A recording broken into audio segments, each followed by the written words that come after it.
is now in session. I'd like to ask for approval of minutes for utility board meeting. Hold on. Yes. Okay, minutes for both of these meetings, they are on here. You are not going to vote on them until next month. Okay. So you can just really skip that. That's just a little note for you. As minutes you will have next month. I got my computer back up and running approximately not very long ago. So I haven't typed them up. It is within legal right. I talked to Jason, so we're good to just. It's fine to defer the minutes, you still need to adopt the minutes, it's fine to So- defer the minutes until the next meeting, particularly with extenuating circumstances. It's just next month you'll adopt minutes from 2 meetings. So you need a motion?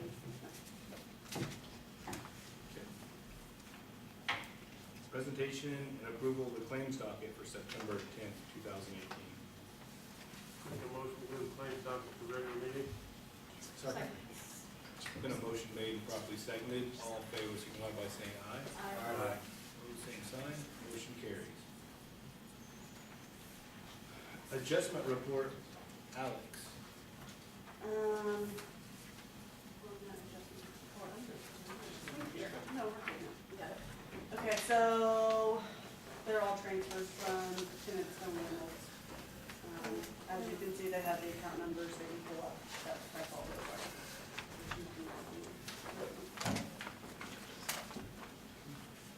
Motion to approve the adjustment report. Second. Been a motion made, properly seconded. All in favor, signify by saying aye. Aye. Opposed, same sign. Motion carries. Clerk treasurer report for utilities. Jason, have anything? I'm free from excitement on utilities.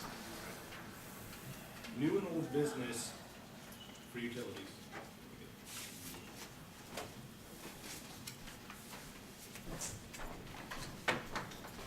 I'm sorry. We'll go back for a second. Mr. Cunningham, do you have something to present to us about utilities, or are you just gonna do that in the public comment section, or is that agenda here for? Whichever is the board's preference.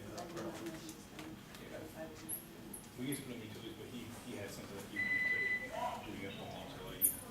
Yes, sir. We're on the new and old business. Yeah, the new and old. We'll get to it. Okay.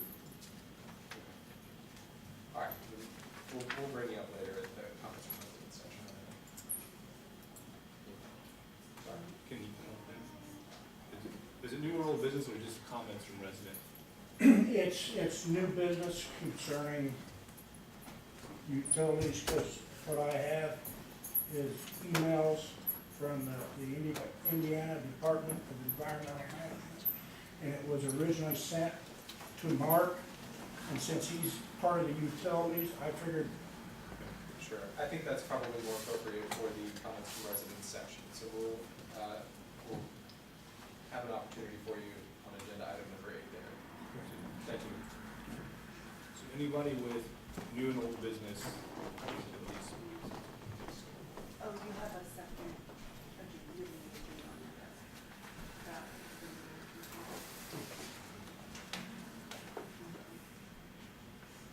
Stormwater maintenance, okay? We need to talk about Stanley Bolt easement first. It is on their second. Oh, did you, if you want to do it first? It's on the agenda. Before we can say anything about the maintenance, we need to. Okay. First thing we'll talk about is the Stanley Bowl easement. The stormwater ditch easement, maintenance easement. On the property that lies outside of Dayton town limits, we do not have a maintenance easement. We do have that now, thanks to Speak up, please. The property owner did sign the easement? Yes. Okay, so we had to go back and there's the drainage problem on the north side of town where the drainage ditch that drains off on either side of Dayton Road from Clifty Falls and another road around that same area to the north. The water runs up to the north where it eventually pours into a larger drainage ditch. But that drainage ditch runs along Stanley Bull's property. It's not in town limits. And previously, the town did not have an easement in order to go onto that property and keep that ditch cleaned out. Now, Mr. Bull has given the consent and authority to the town to go through and maintain that ditch so that the property owners on the north end of town will actually have water being carried away by the drainage ditch instead of having water stagnating in that drainage ditch and not flowing the way that it's supposed to. Yes. So it sounds like the easement has been acquired, and the next thing that has to happen is the work has to be done. Right, yes, and my understanding is from your office, the board needs to approve this easement. That'd be just fine. I'd make a motion that we approve the stormwater maintenance easement on the Stanley Bull property. Second. So the motion made and properly seconded, all in favor, signify by saying aye. Aye. Opposed, same sign, motion carries.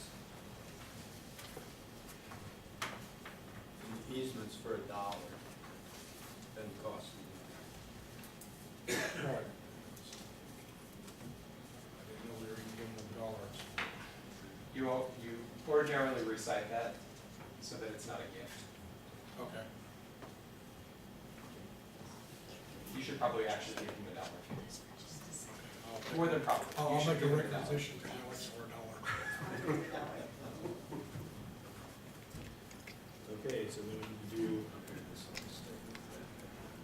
the stormwater maintenance, which will be the work that's, Does it?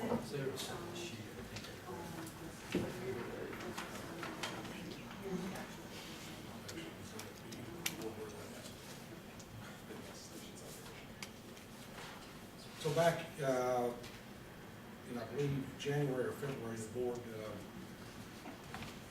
wanted to take a further look at cleaning out this ditch. And so Mike and I have spent quite a bit of time on cleaning the ditch and have gathered some quotes and, put in your board packet a brief synopsis of that. And, I guess I would like a approval to hire Hartland Excavating to perform that maintenance work. That would be done pretty much as soon as the crops are out of the field. You have a copy of the bids. I don't have it with me. It's for $47,000 to clean those ditches out, but we need to really have the other bids. So, Yeah, one of the other bids was in the high 30s, as I remember it, and, the scope of the work that they were performing were somewhat different than what Hartland was doing. As far as the size of they all bid on the same items, right? Their interpretation was a little bit different of those items, and given Hartland's experience of doing this and other projects that we've used them on, I guess, Mike and I, speak for Mike, but I know I'm certainly more comfortable using Hartland than other folks. It's not just cleaning the ditch, we are replacing The tile. the tile, which is this crossover, which is causing the whole problem. Yeah, that Everything 20 backs inch. up there and it backs back into town. And you also have, some erosion control that, Hartland's, I felt was a little bit more in tune with doing. Well, it's hard to decide if you haven't seen the other bids. I saw the erosion controls, one strip on the south border, which is nothing, but I'd sort of like to see the other bids. So, you're okay in $47,000. I'm sure you guys would like to see them too, if I made that decision.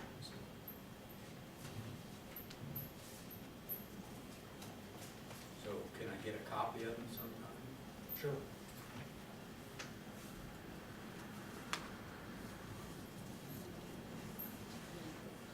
I have a motion on the table. Second. the motion made and properly seconded, all in favor, signify by saying aye. Aye. Opposed, same sign? No.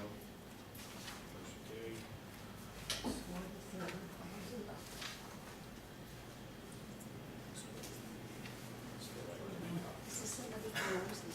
Next one will be the church letter. Let's see.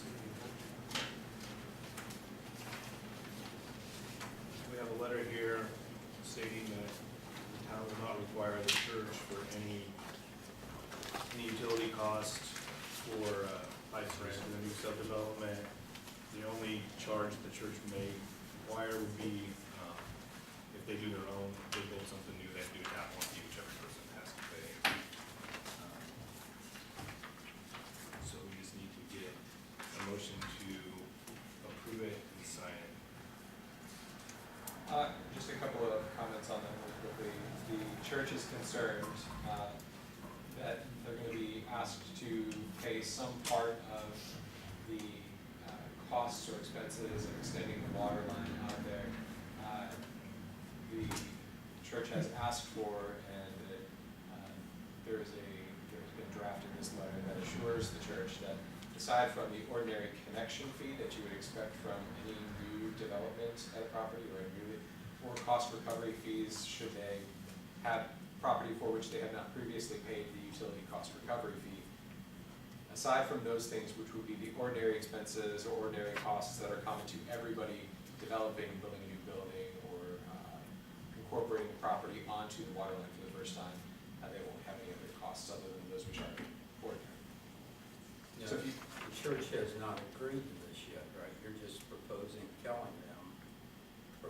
to them that the builders are going to pay the costs. well, there's nothing for the church to agree to, really. The church is asking for, as I understand it, the church is asking for clarification. This is offering clarification or I assurance. thought church has to give, they're going to put water and sewage on both sides of the road. I thought the church has to give them an extra easement, a wider easement on that side. I haven't been involved in any of those discussions. Those aren't discussions that I would necessarily even need to be a part of, or that the town needs to be a part Mike, of. Ashley, is that, or you guys, I thought, you told me out in the hall, I think this is just so you could ask, propose, it's not, the town's not saying it's okay or not okay, they're just letting you go ahead and ask them for the easements to put, so you can negotiate with the church to put the water and sewage on the same side of the road, is that right? Mr. Kohler, the developer negotiates with in order to extend the water line out there, the developer is negotiating with the owner of the property over which the easement will go. And the town is not necessarily a party to that negotiation because the town isn't truly involved in that transaction, except that, as I understand it, the developer plans to essentially provide that easement to the town. But do I recall that correctly or understand that correctly? Would you identify yourself first, please? Yes. My name's Pat Cunningham. I'm with Vester and Associates, the land surveying and engineering firm that's working on the Baker Farms subdivision. And in response to your question, we are currently under negotiation with the church.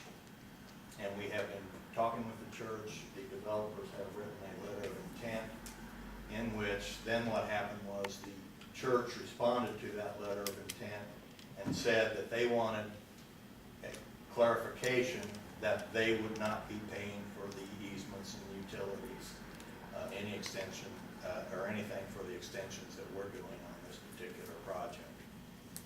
And they asked that the town board assure that that was the case. We have assured them that the developers will pay for the easements, for the utilities, and everything that's necessary to extend. As far as what we're here for tonight is to request that we do work at negotiating with the church, which we have been negotiating with, and with Mr. Kohler. So I'm getting into things that I was going to make a presentation on. But so that we can acquire the easements on the behalf of the town, because we will be acquiring those easements and then turning those easements over to the town with their utility in it, but all at the expense of the developer. Perhaps a helpful analogy here would be this is exactly what you would expect them to do with the roads inside the subdivision as well. They build the infrastructure and turn it over to the town, and ultimately it becomes the town's expense to maintain the infrastructure, but the infrastructure is provided in the first place. that's okay, but there's two issues here. First of all, I've seen this 10 minutes ago. Second of all, I've been talking to the board and to Mark here about Mark said, he's our town manager, said he didn't want, several people said they didn't want the water and sewage both on one side of the road. And then when I do talk to the church, they say they haven't made up their mind yet. They do want to know who's paying for everything. But like you say, it's in a negotiation that the church could say yes or they could say no, right? Once you. That's correct. Once you keep negotiating. But I didn't know this town board had decided already to put the water, take it across the road to the church, which is unusual. I mean, Ashley, you even said, should the water be, it should be on one side and go on out there. So when did we decide to let the developers take the water over and combine it with the sewage, which is usually not done too often? And maybe Mark ought to speak about that too, but when did we decide to do all this? And all of a sudden we have an agreement, you guys are all out here. And you said Greg tried to get a hold of me last week, right? I've been in town the whole darn week. Let's not try very hard. I left a message on your cell phone. I want to clarify that this is not, first of all, this is not executed. This is being presented to the board. And it's also not an agreement. It's an assurance to the church of what is already true. Yeah, but the board's got to decide, has the board decided to let the developers take, I understood the board didn't want the water on that side of the road, or some of them didn't want it on that side of the road. So when did we decide to take the water onto that side of the road? When did you guys decide that? I think given your very public stance on this whole development, the logical choice would be to explore avenues other than running the line on the west side of the road. But you guys had to give them the okay to draw this up, to come to that east side of the road. So when did you guys decide to let them draw this up, that you'd be willing to come to that side of the road? Mr. Kohler, I think that. I'm asking them, I'm not I think asking you all guys. this is saying the developer is capable of commissioning a drawing without the consent of the town board. All this is saying is we're giving them the right to not charge the church for anything. It doesn't, they can still run, if you still wanna make money selling them your property line right there, like you're trying to get for them to run. I don't wanna make any Well, but I money, mean, Tyrone, I well, don't let's just ever get it make out any there. money. then you should see, this is basically just telling the church they're out, they're free. Like, if you don't wanna make the church not to pay for anything, then don't sign But it. it's also this is- that's saying, all this says. The by, church by is not to agreeing pay with for it. this, it's also saying the town board is willing to let the water go with the sewage, both on one side of the road, and now will develop problems down the road. So, I don't think it's saying that at all.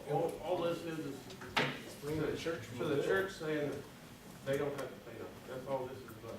It's not The ideal way is to take it down, the sewage down one side, water down the other. That's the ideal way to do it. If you're gonna do it right. Yeah. But I don't know the developers, that's all their thing on, well, they haven't even asked us, I mean, I Yeah, think at least ask us. what they will make a presentation here in a little bit, but right now, this is just saying that the church is free and clear to pay for any of it. And it's also saying by that, it's also saying, basically, you guys are saying, it's okay with you for them to take it to that side Sure. of the road. As far as both of them being on the same side of the road, it's not a problem. It's not the ideal situation. The ideal situation is to have one utility on one side and another utility on the other side. But that may not be an option in this scenario. And the reason you want two on each side is if you're gonna develop that field, but there's no talk about developing that field, so it seems like we wanna keep it on this side because. So they're gonna develop, they got You the get- rights to go across the road, so They they don't are have gonna the zoning. develop that field. You know, the zoning, Of course, you gotta rezone it, Tyrone. we could go to the town, and because right now it's, where's this at? You did that to the first section, so I think you'll do it to the second section. Mark, what are your thoughts on putting them on the one side of the road? Well, I think that, for installation and future maintenance purposes, it's always best to have them separate. That's why they're installed that way, usually. Now, whenever available space is constrained, there are areas where this water and sewer are on the same sides of the road. But in the best case scenario, you would want to separated.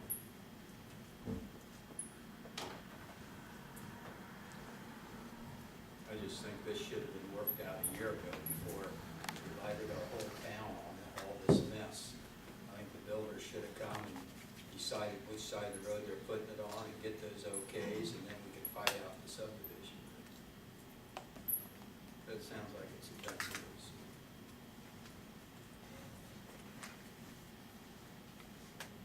I think you're gonna have problems having it on one side of the road. I think it's gonna cause down the road a lot of problems.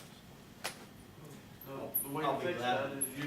I'll be glad you to allow address the that easement on in the my other side, presentation. it separates. We don't have to put it on. Well, maybe if they presented it to us and asked us, we could have. That's coming. Right now, all this is about the church saying that they're not responsible for paying anything. That's coming, so why would you okay this and that's coming, and they're gonna ask us for the other side, why would they wanna put them both on one side? Ron, all this letter is doing is saying that the true thing is true, assuring somebody of something that is already true. It's saying that they have the right to ask the church to put both utilities on one side of the road, Jason. So there, if Mike just said they could ask us for the other side of the road, why would you even go through this without first seeing if the other side of the road would give a right of way? Ron, I'm not sure where you think that it's saying that.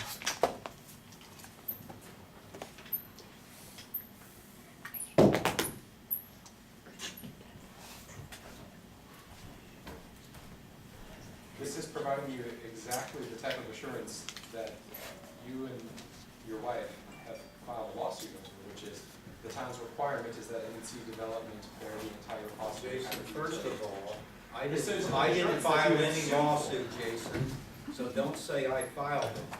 My wife filed it in the coalition, I did not, okay? So don't stick me in there with it. Now, when you say you guys are paying for it, are you paying for this with the cost recovery money, or are you paying with it with separate money? We still don't know any of that.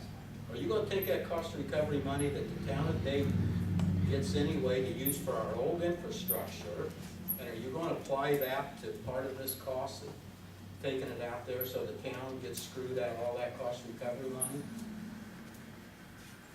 You guys have never answered that in a year now.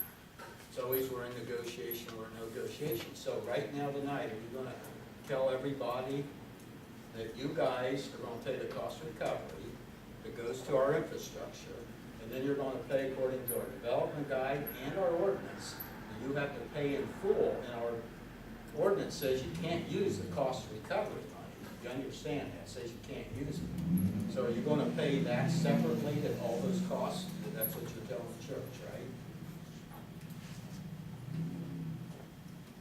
We're not telling the church anything as far as cost recovery is concerned. And we fully expect to go into a utility services agreement with the town board, so that the town, and then turn the utilities over to the town at the time the utilities are in place and have been inspected and tested. And so if there are cost recoveries that the developers can get, then they will try. But if the board is not willing to do that, then it's a matter of negotiation with the town board on that at this point. Well, don't you think the church people and the people going to church or the residents of this town and everything, don't you think everybody would sort of like to know who's paying for it before we keep deciding and keep annexing, rezoning, and all these subdivision steps The developers are paying for the installation of the utilities. without using cost recovery money, right? I can't say that. Sure, you never can say, you guys have never. Greg, are you guys gonna use cost recovery money, or is that a negotiating point that you're gonna come in and have the board, okay, us losing all that cost recovery money to help you guys pay for that, which you shouldn't be doing? I think he just gave me the answer. Yeah, well, it wasn't a very good answer. The town still doesn't. Does anybody out there know who's paying for it? No. After a year of fighting and everything, we still don't know who's paying for it. The town's gonna let them get off the hook and pay for everything. Ron, could you explain cost recoveries for everybody, so they understand what you're talking about? Well, the cost recovery is charged on, the way I understand it, is charged on per acre thing to take care, according to BF&S and other people, according to our ordinances, is to pay for the existing infrastructure and the upkeep of the existing infrastructure, because when you attach things to it, it wears that infrastructure down. Like we're putting in all new meters and everything, we're putting in new pumps and all that. And that cost recovery, Mike Smith said, it's supposed to be used for your existing pumps and stuff.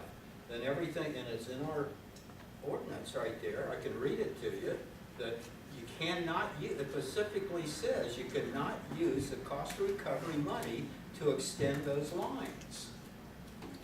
That's what it says, you can't. Did you say earlier that the developers were paying to extend the lines? I believe you did. I will repeat that the developers are paying for the construction and of the sewer and the water mains and any cost for the easements, for procurement of the easements. The developers are paying for that. As per our ordinance. As per your ordinance. The ordinance has been in this But they're county. also going to try and negotiate to I'm get the sorry, cost I'm recovered sorry. back. This is I interrupted understand. your comment. Thank you. Marilyn, I would like to ask you what you were going to reply to. No, I know we're not supposed to. Well, you can't have a council member ask. My understanding from reading Sorry, this. would you, before you speak, would you come up to the podium, please, and identify yourself, your name and your address? Thank you. Marilyn Parnell, 7212 Wesleyan Drive. My understanding from reading the state laws, cost recovery goes back to the town. It doesn't go to the bush, back to the village. It's supposed to be for what's already out here, not negotiating for them to do that.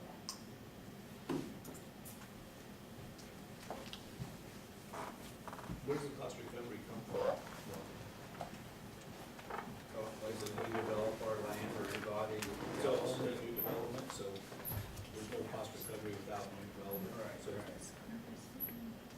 That's, and so when you develop your land, you're using the old infrastructure that the townspeople have paid for all these years and put money into it. You're using their existing utilities, so that's why it goes to pay for them. And when they first made up this whole thing, they took the square acreages and everything, and that's why you're supposed to, it goes back. My cost recovery money, the church's cost recovery money, all went back to the infrastructure of this town. It's not to be used to extend those lines to my new development. If I develop down the road, then we have to pay to take those lines, we have to pay cost recovery for whatever we're using the property for, plus extend those lines.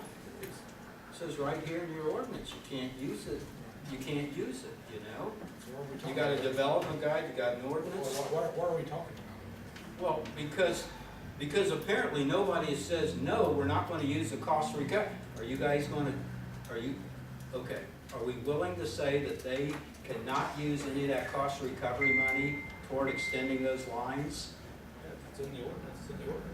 Well, just say yes. Yeah, let me see the Why don't you say yes or no, guys, instead of Well, this because vague on the line crap? Why don't you just say, no, we're not gonna let Can I them use see it, or the yes, we're Ron, gonna it's let. entirely possible that people didn't come here with the development ordinance memorized and ready to have Well, a discussion. Jason, it's possible too, we've been talking about this for one whole stinking year, okay? Maybe you haven't been here because Joe's been here most of the time, and maybe you don't know about it, but these guys know about it. We know this is what this whole argument comes down to, is who's paying in this town to make these developers money out Ron, here? the letter that is being proposed here, literally the last sentence of the body of the letter says, the town's requirement is that MNC Development bear the entire cost of any kind on their utility expansion and development of Baker Farm. That seems to be exactly what you're talking about.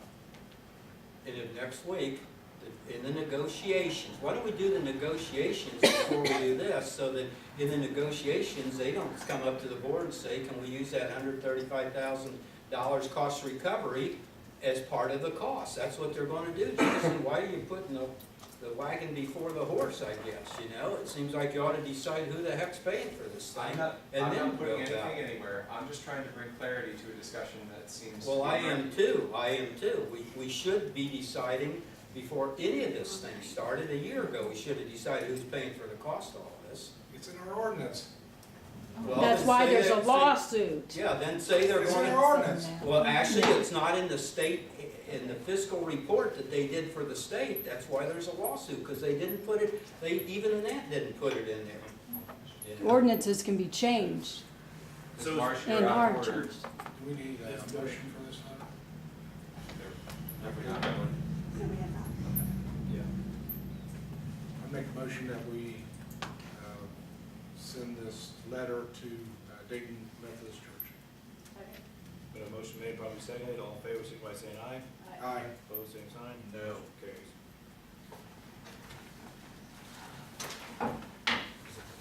You guys still don't know who's paying for it. They know, they're just not saying it. Mark my words, who's Yeah. gonna pay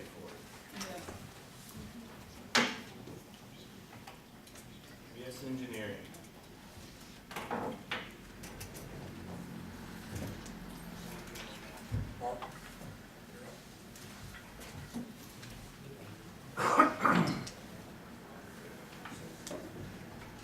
Excuse me. On the church, can I ask a question? I know it's already set in the letter. I'm sorry, would you come up to the podium and identify yourself, please? The chair has recognized you, we just need you to identify. I just want Sorry, would you share your name and address, Robert please? Adams,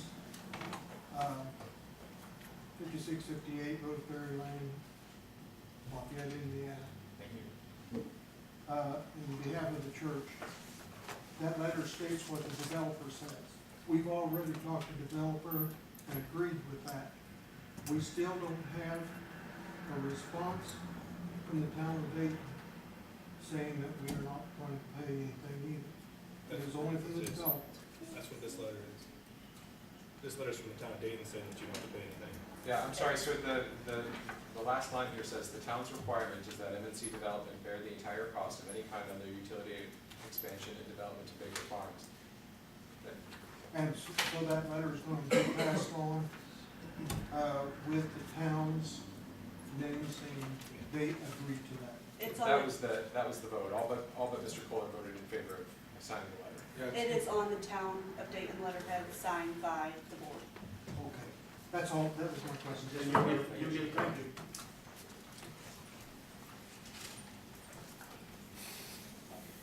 Go ahead. Thank you. I'm Mark Albers. I'm with the SNG. We're located out in Indianapolis. So, a bit confused, not in the sense that, about what being presented, but utility. So is this in regards to water line? Yeah, You're water talking line. about, or the Entire whole report? The whole report? Okay. It's got water stuff in it, it's got street stuff in it. Yeah. It's utilities.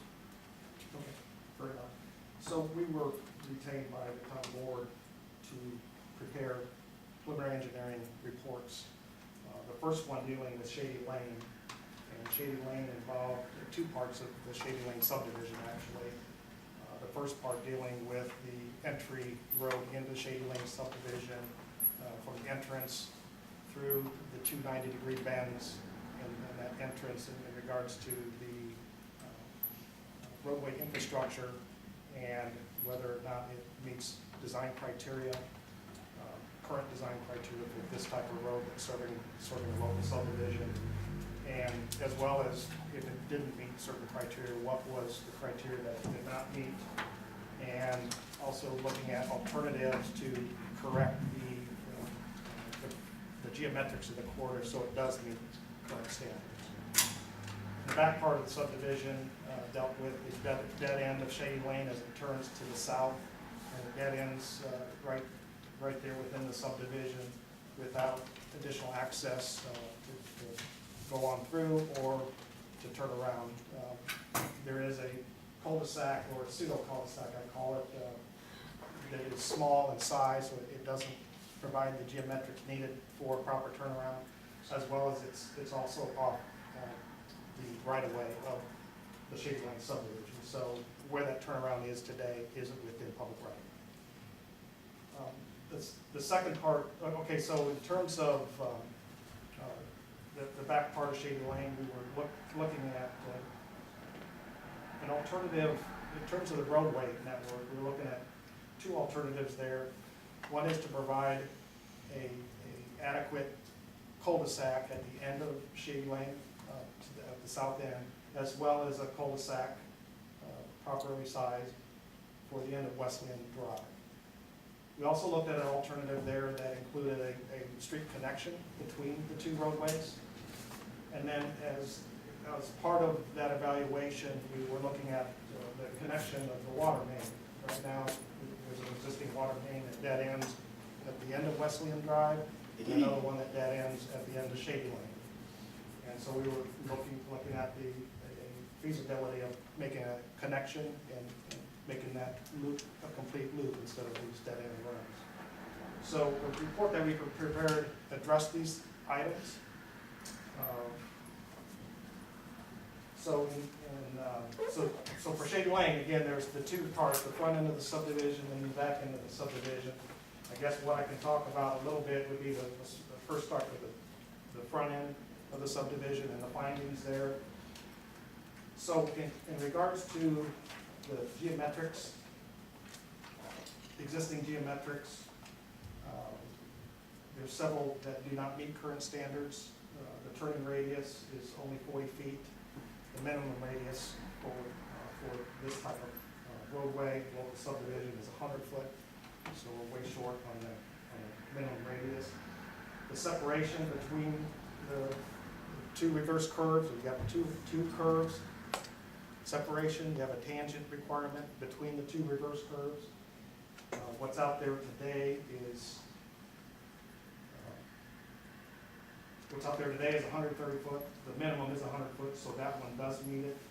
As far as the minimum site distance, which is a pretty important criteria, the minimum site distance is 200 feet, and what we mean by site distance is a clean line of sight. As you're driving your vehicle down the roadway, you need to have a clean line of sight for oncoming vehicles, or if a vehicle stopped in front of you.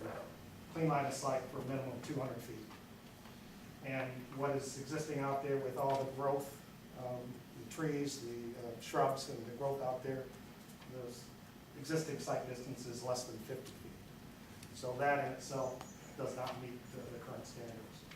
So we were asked to look at two alternatives that would meet current standards. One was a new access that would come off of Shady Lane as it moves in the east-west direction and extend that right into Dayton Road.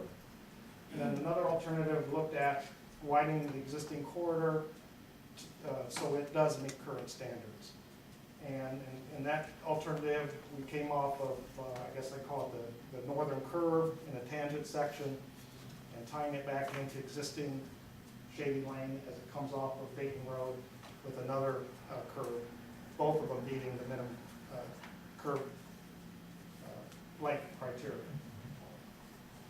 With that widening concept, it's important to understand that although that's the alternative that we evaluated and we put a cost to, there's a lot that can be done in regards to that alternative, in regards to engineering, to where one could engineer widening the existing road to make it a safer road, maybe not widen it to meet the current standards, but one has to kind of weigh out the safety benefits with the cost you put into fixing an unsafe situation.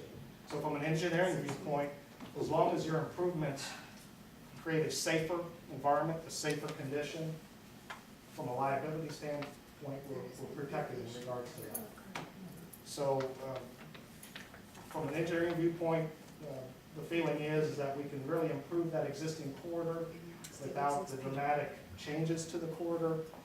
It could be widened, there could be some trees removed, but the overall safety of that corridor can be improved.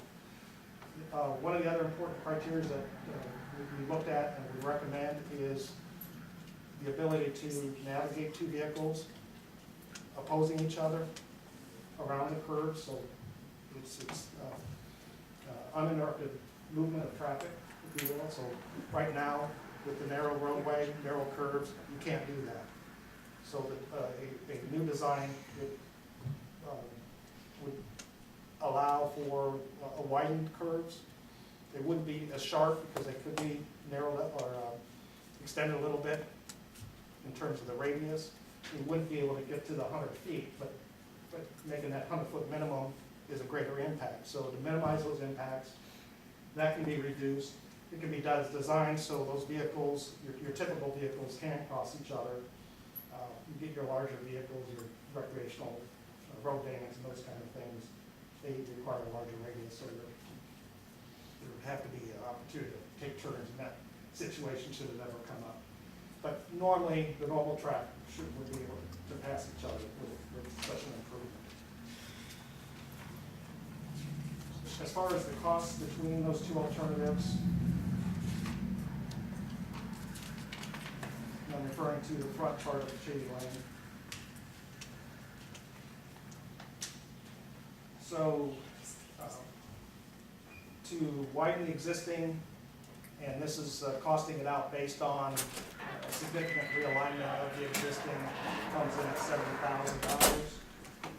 A new connection for this alternative is $108,000. So just extending it straight out to Dayton Road is more expensive. Part of that additional expense is also removing that old road and restoring it into a non-road type of corridor. Mark, when you say widening it, you need to tell these people who live down Shady Lane, you told me you're gonna give a cost on just widening it 4 foot, but what he's talking about is taking the whole curve out and starting back by the toll house and going 230-degree angles basically, tearing out the whole curve there, and instead of going straight through our field and taking half of it, they'll take a third of our field.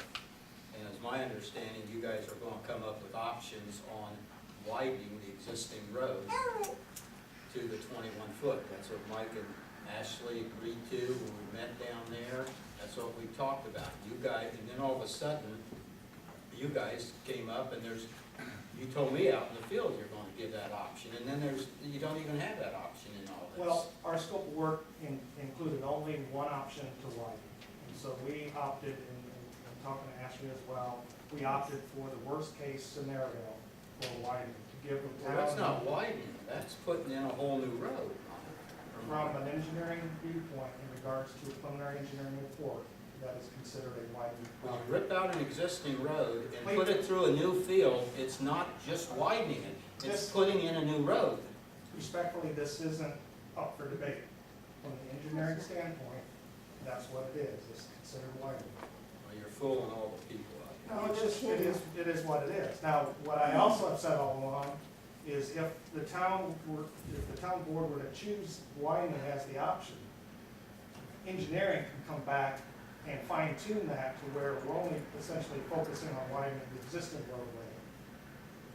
The scenario we gave was meeting the scope that meets the here. Well, in that roadway scope- geometric minimum criteria. in that scope, it said widen the road. How did you get from widening the road, now you want us, we've already paid you 10, 11,000, now we're gonna come back and pay you what, another 6, 7,000 to bring it back and just widen the road?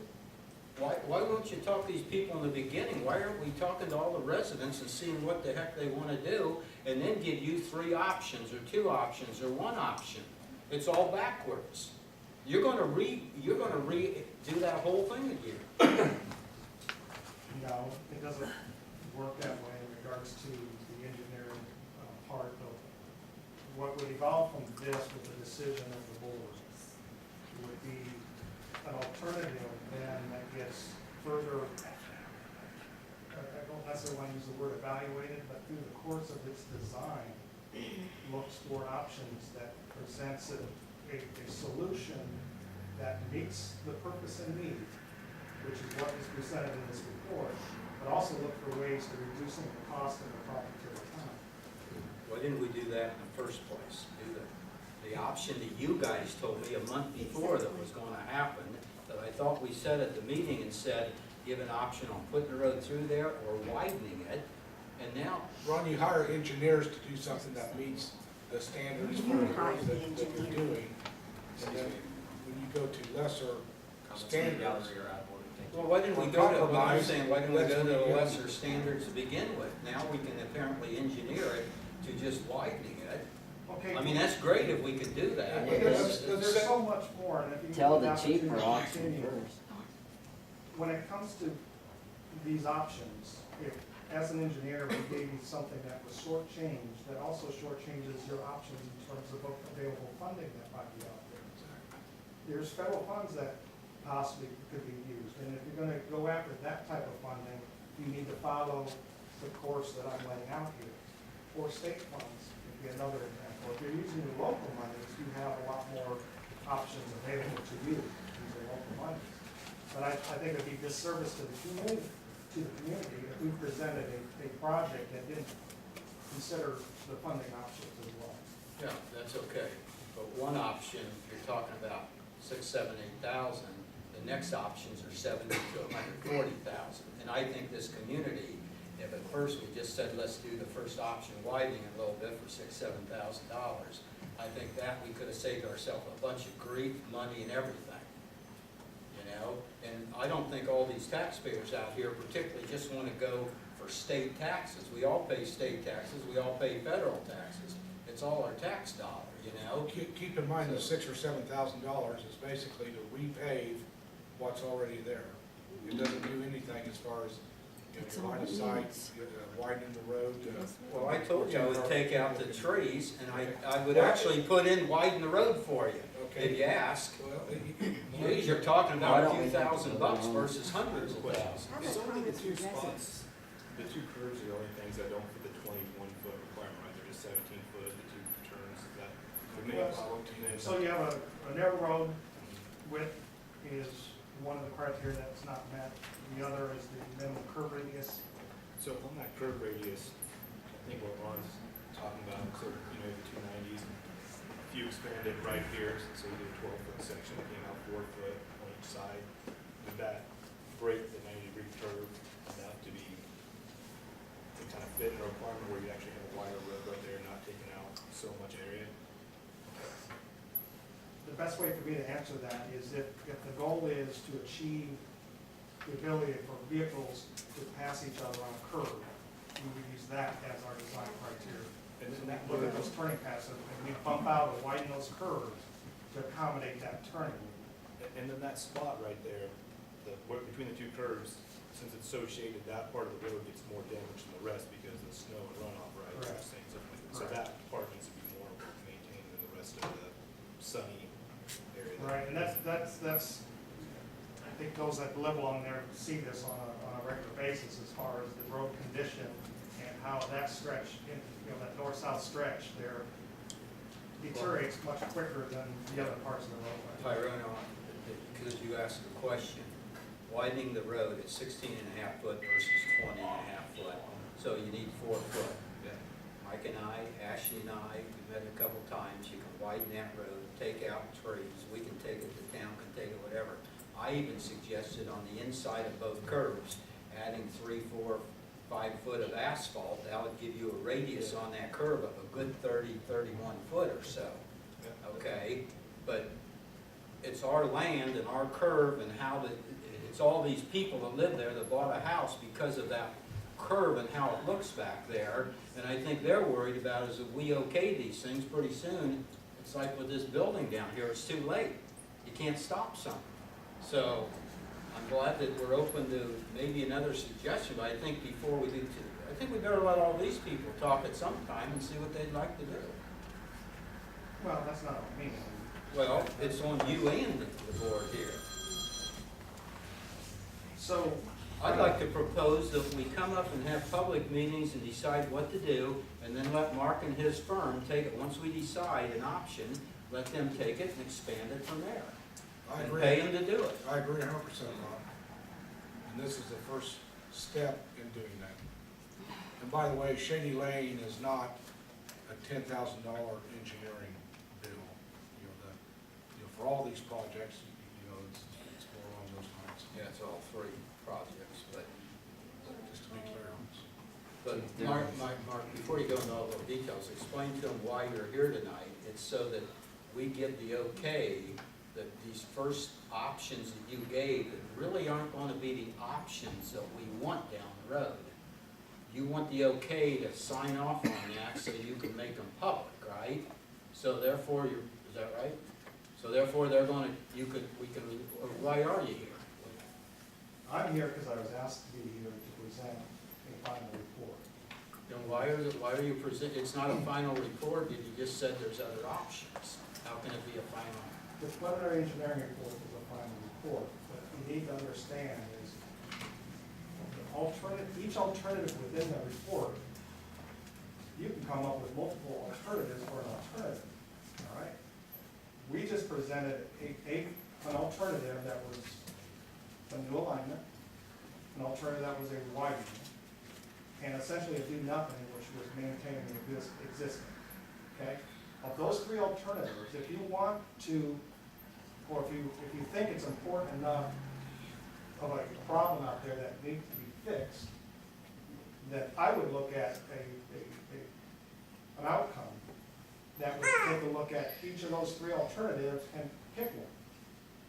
Then it's back to the engineering to say, okay, widening is, or whatever the alternative is selected, we will engineer this based on the scope that's laid out for that. If it happens to be the widening, like I said earlier, we would look for a design working with the community in terms of, okay, you don't necessarily need a redesign that meets all the current standards, but maybe we need something that improves the existing condition. And what should those improvements be?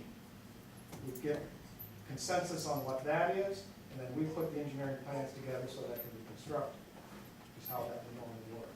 The reason I'm concerned is because this was, your options were given to you directed. The board directed in 5 minutes at the end of the meeting to spend this money.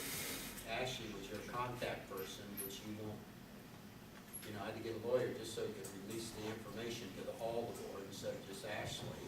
But when that contact person is, and Ashley and I over the last year have butted heads, and 1/3 of this whole report is using my land in front, it's using our land in back, and part of the land in back using, which you have everything 100% on our land, except 10 square foot, is the land that Ashley and I have been arguing about, that it's my land that he had wanted to buy in the first place and doesn't want, and he wants to use. So it's a big conflict all around, and for you guys to even, I don't see how Ashley and I can even sit here and decide, even vote on having you do it, when we're, even Jason, you sent email out before on that last closed door meeting that Ashley and I could not be here at the meeting because the land involved us and it was a conflict. So if it's a conflict, how can Ashley and I in the first place vote to give you money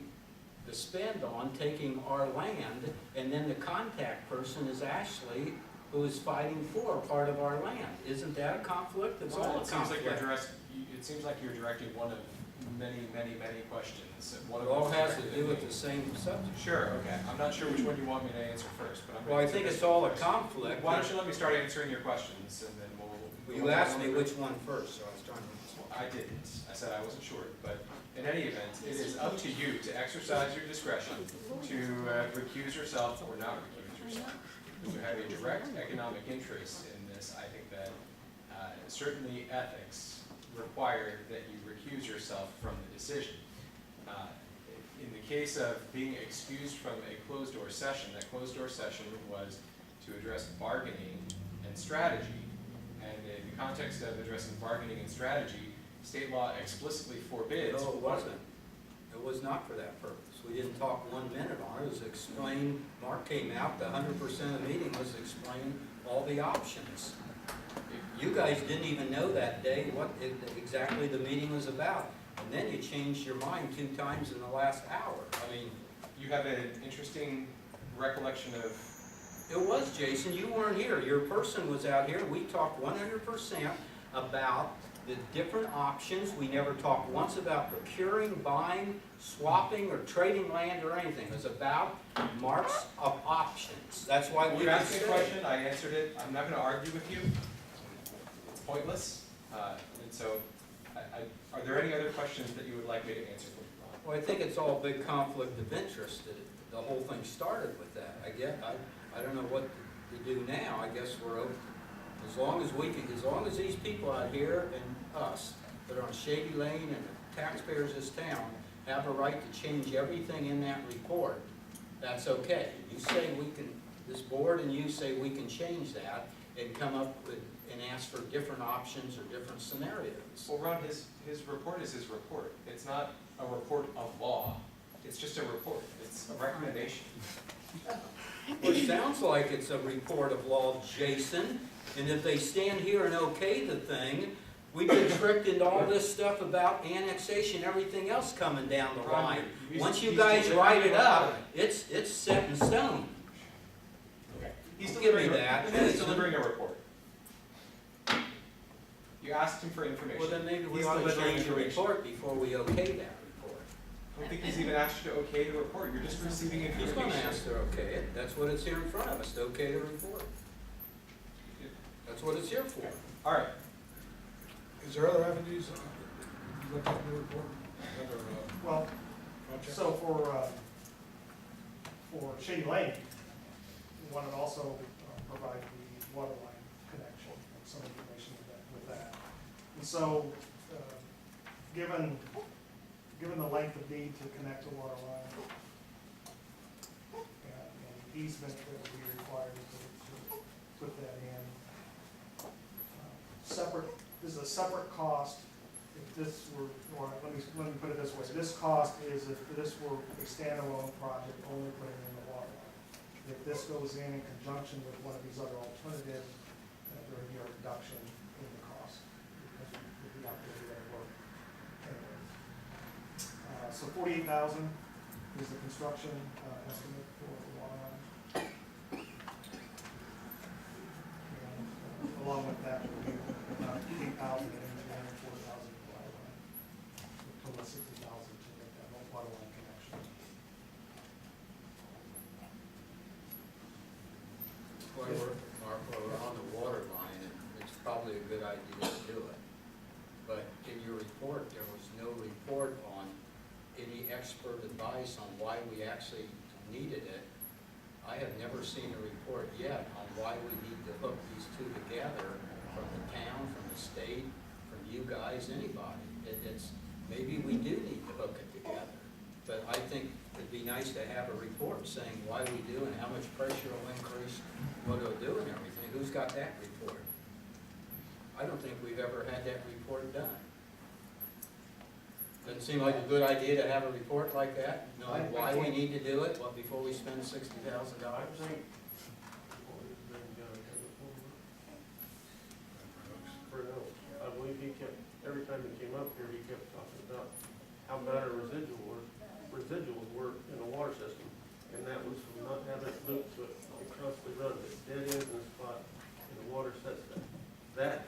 He gave several reports on that, saying that the state required. Well, I just talked with Brent last week, and what he told me is there's better options in doing that loop system, and we need to investigate with engineers those different options. And what I'm saying is maybe the loop system undoubtedly will do some good, but maybe ask you guys, BF&S, somebody else, what other options are there for, maybe you ought to loop it with a big pump on it that jets it through there or something. I don't know, but Brent was saying there's other avenues You can do that are better. You can do automatic flushers, automatic flushers aren't necessarily better, the maintenance.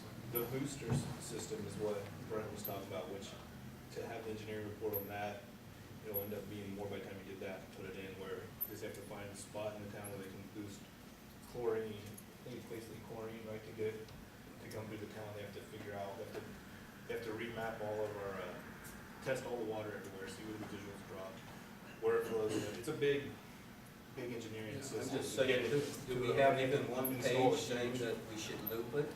You know, who has said we should loop it? Mark, you guys, the state, the county, where's this report that we should loop it? When you put water systems in, just like in Baker Farms, everything is put in a new system now. Back 20, 25 years ago, that maybe wasn't the case. And Dayton only has, 3 long dead-end water lines, and what Mark's talking about here is 2 of them.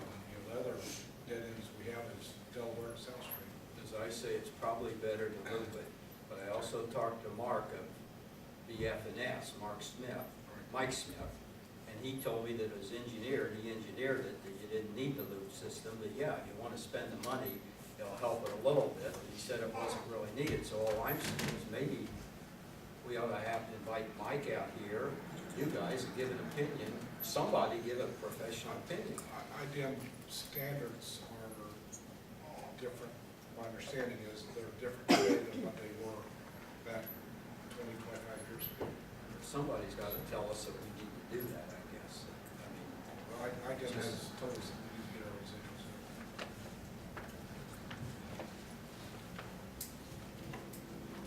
So, I don't know that I have anything more to add on the Shady Lane report. Unless there's any questions in regards to that.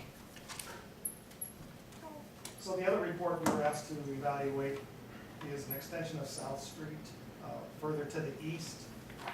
South Street is 1 block to the south of Walnut Street here, State Route 38. And it dead ends there on the east end. I say it dead ends, but it dead ends into a 1-lane alley that then turns 90 degrees and outlets on State Route 38. That alley is a very tight alley with building structures in close proximity to the sides. It is not conducive for 2-lane traffic. It's not conducive to widen for 2-lane traffic.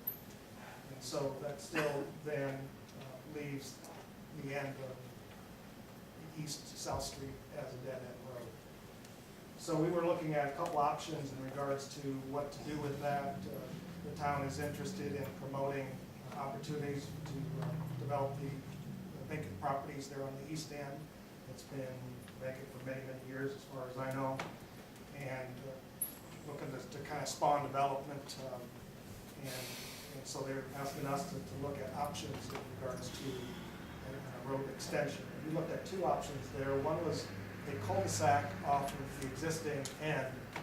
That option would take the existing roadway, extend it to the end of the Bush Addition subdivision, and so we're on the far east end of the subdivision, and then out of there we provide a 78-foot diameter cul-de-sac. Another option we looked at was an extension of South Street and continuing that extension all the way to Adams Street to the east. And then also part of that included looping in or tying in the dead-end water lines. One that comes south on Delaware Street, comes south, it stays on the north side of 38 here and dead ends there. I'm sorry, it runs down Walnut Street and dead ends there at Delaware. And then the one that goes down South Street, dead ends at the alley. And so, all right, we were looking at connecting that by taking the water line on South Street, extending that on east to where the Delaware Street would come on down and tie that in. We do that in a way that keeps the separation because there's an existing sanitary sewer that it does connect the 2. So we are proposing the water line offset from there, the separation requirements coming on down. Where that is located, excuse me, in some ways is contingent on what option one may go with in terms of an extension. And also we talked about or considering the developer, or not developer, but the property owner themselves, and getting input from them in terms of what they're looking for there as well. As far as the extension, what we costed out was as if it were, well, again, a roadway that meets the current design criteria. And we looked at the zoning as the criteria to use. And the 2 areas out there zoned right now is an R1 and an R3 zoning. And because Dayton is part of the urban boundary of the Metropolitan Planning Organization or the Area Planning Commission, we went with an urban standard, which is a curb gutter at a cross-section. And with that kind of cross-section also calls for a 25 foot of pavement width, and a 2.5 foot roll curb on both sides. So we costed that extension on out, and that came in at around $376,000 for construction.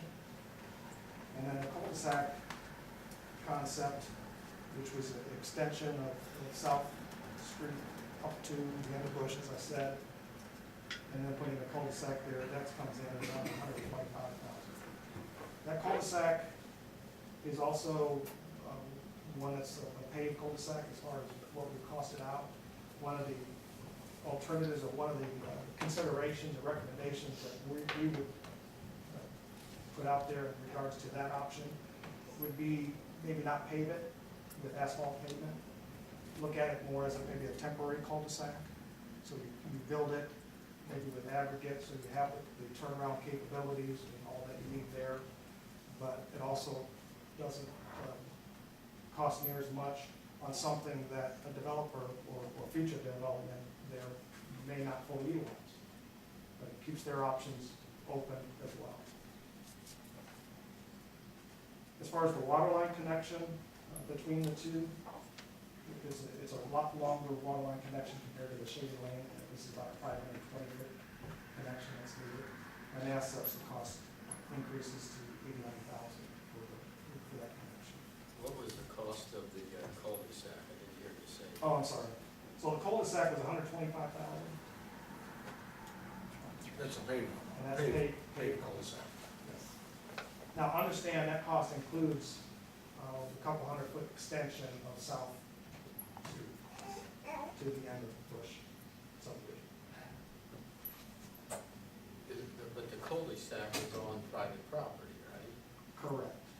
And I think there again, I admire what reports you've come up with, but there again, I would think we would have talked to the owner one time at least. They might say, well, I'm gonna take a building right up to the edge of South Street, and I'll put a cul-de-sac in myself, or I want it this way or that way. You know, because your road is dividing that 5-acre property into 3 places. It makes 3 different separate properties. And this is expensive land. It takes 1 acre out of his 5 acres. So here again, we're coming up with options without even talking to the owner of this expensive land that's got apartments maybe planned or whatever. It just doesn't make sense. I mean, we gotta have an open door meeting after this, I guess, right, guys, to decide to talk to the owner of that property and to the people of this town and see what they would like to see. That would be the next step. I mean, instead of going through and throwing something through somebody's private land. We're not grabbing anything, this is all preliminary report. Well, it's still spending a lot of money coming up with these preliminary options that all of them might be thrown out the window by one sentence that builder says.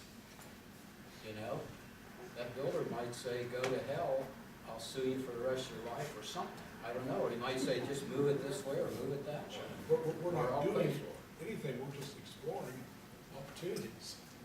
You ever got somebody suing us over running Well, a road to, when you- running a road to the Okay, right? when you've already hired an engineer to come up with options, and until tonight, didn't really know that you could change these options drastically, except with Ashley, you and I talked about the other day. It makes me feel a lot better that you Keep can going all extend along it. that it's a preliminary report, it's just some options to start the discussion.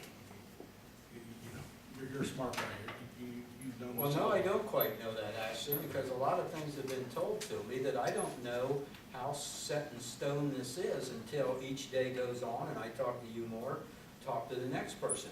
Very seldom in my life, I don't go out to a landscaper and say, well, pay me $20,000 and I'll draw you up some kind of plan and not even ask him, that homeowner, what he would like in that plan.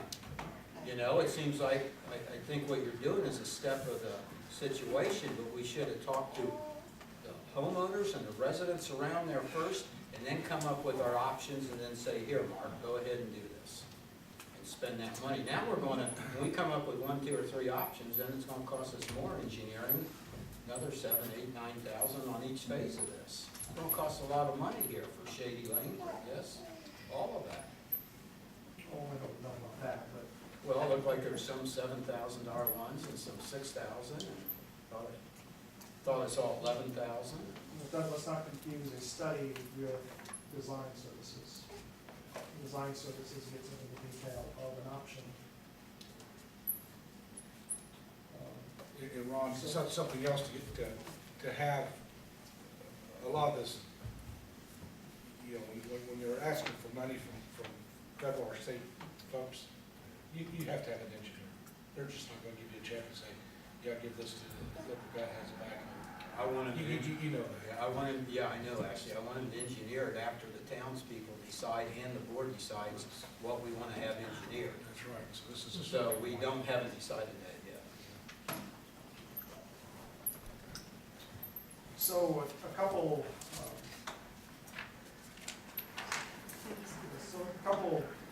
factors to consider in terms of South Street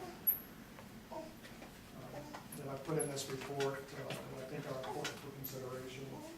So for the cul-de-sac option, extending South Street 90 feet with permanent improvements and installing a temporary cul-de-sac, like I mentioned in aggregate. And then along with that, which I haven't mentioned yet, and dealing with the current owner. And you know, you've got to work with that owner, whether it be right away or whatnot. But with a temporary cul-de-sac, there might be an opportunity for a temporary easement to where you work with the property owner and say, hey, we're willing to do this for you to help economic development opportunities for these vacant parcels. And we're willing to maybe extend South Street in terms of its permanent, use the word permanent, but extend South Street to the end of the property.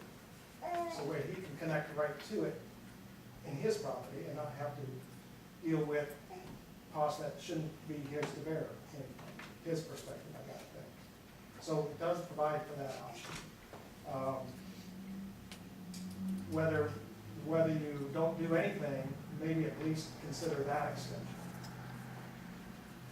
Would open up opportunities for access point for development there. We already have an understanding from NDOT that getting access direct to State Route 38 is very problematic because of coming off that hill and the site distance challenges that one would face dealing with direct access there. So we can't say as an engineering that NDOT will or won't ever provide access, but we do know it's difficult for a developer to come in and get access. His only other options would be dealing with the Masonic Lodge, dealing with those ownership or add-ons. And the other part of new development, Area Plan Commission is looking for 2 access points. Safety and emergency responsibility. The original developers were gonna go through the Masonic Hall and out on Adams Road. That's what they had. Well, and that's all well and good if that option is available. Right now, we're looking at Masonic. That's its own parcel, not tied into this standard. So a temporary easement until land use change in lieu of acquiring a new right-of-way for the cul-de-sac would be something to consider. This cost savings improvement achieves the partial purpose of providing the functional needs they're looking for the end of South Street.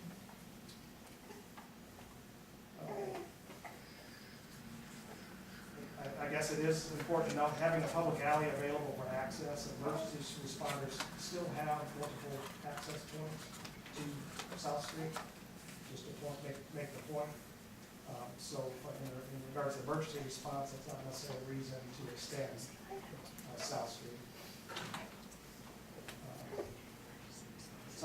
Building the road with public funds will require purchasing right-of-way. Right-of-way becomes public along with the road for platted subdivision developed by others. So, that's where kind of Ron was coming from earlier, where the developer bears a lot of that cost. And then the developer-driven road connection allows for a design that maximizes land use while incorporating regulated drainage requirements. I think it's important to recognize that.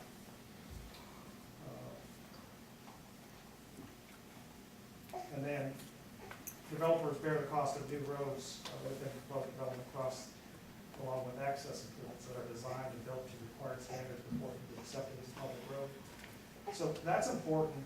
For example, if you're considering an extension, and I mentioned this $376,000 price tag on your full width urban design.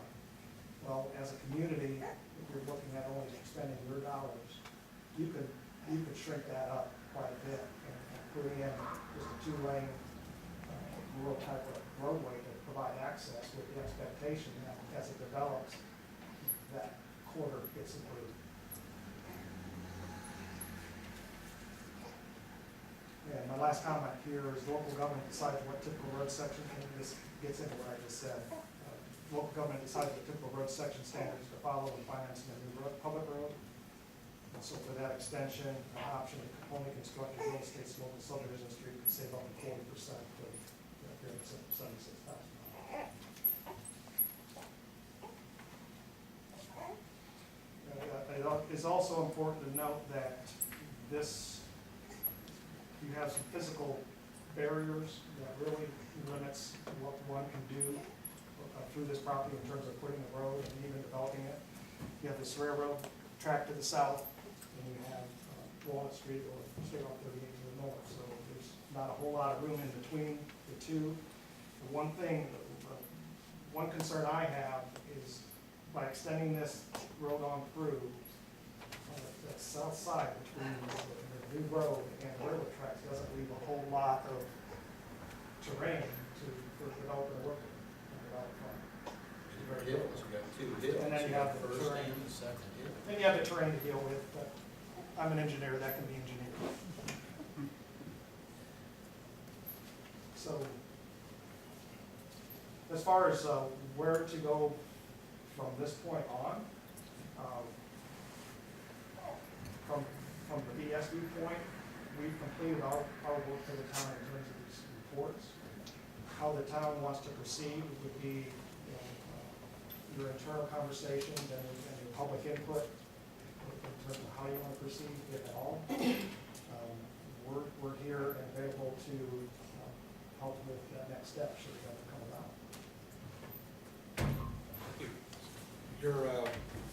We can make your reports public now? Okay, so that's the other thing. These can be public. We have spoken to where I send an electronic copy to Ashley, and he'll work with Alexis to get it posted on your website. So it'll be available for the public to see it and review it and provide input to the board members.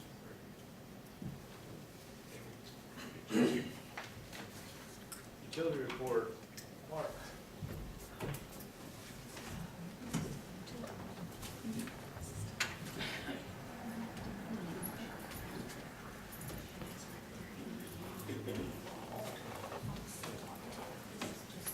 Good evening, everyone.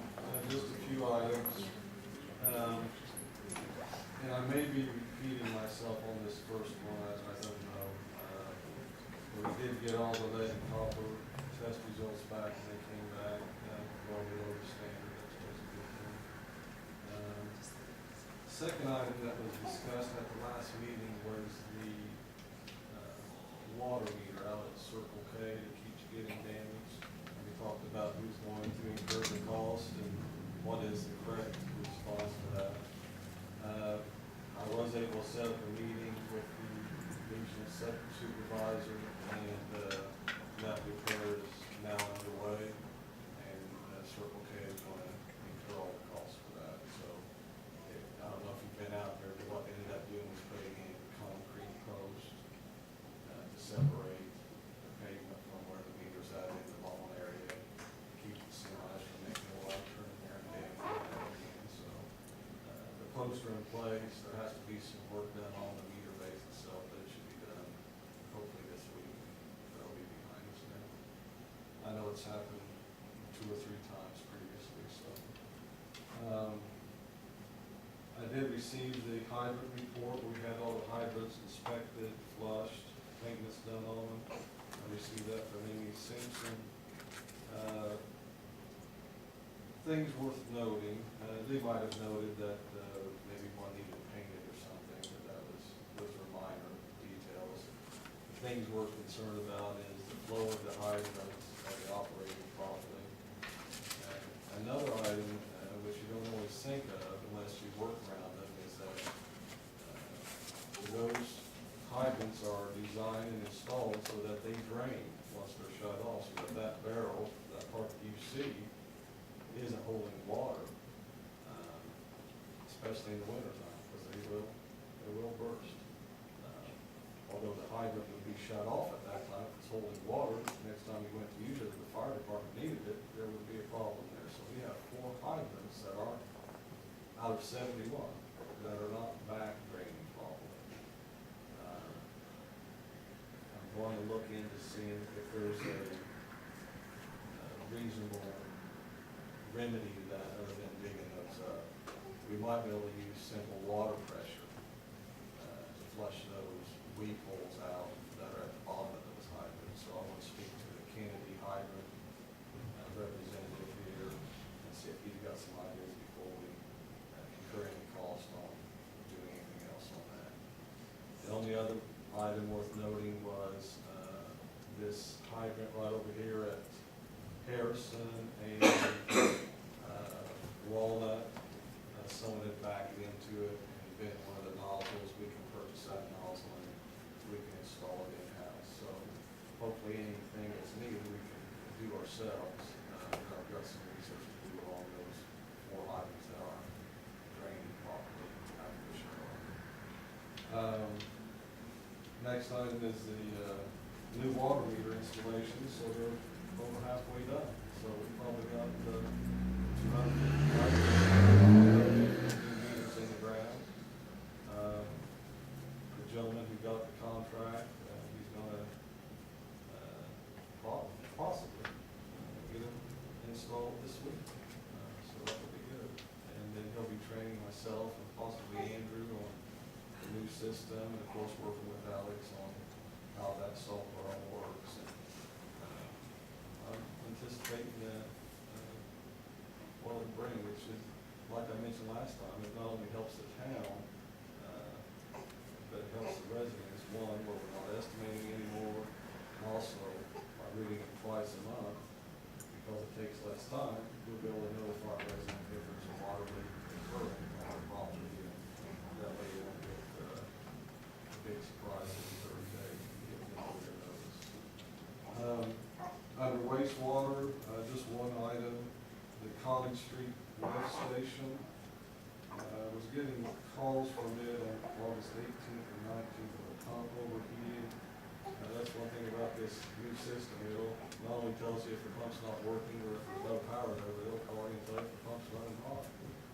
What ended up happening was, excuse me, a stick outside the room handle, 18, 24 inches long, gotten stuck up inside one of those pumps. I had to call a contractor to pull that pump, that's a deep pit, pull that pump out and clean that debris out and reinstall it.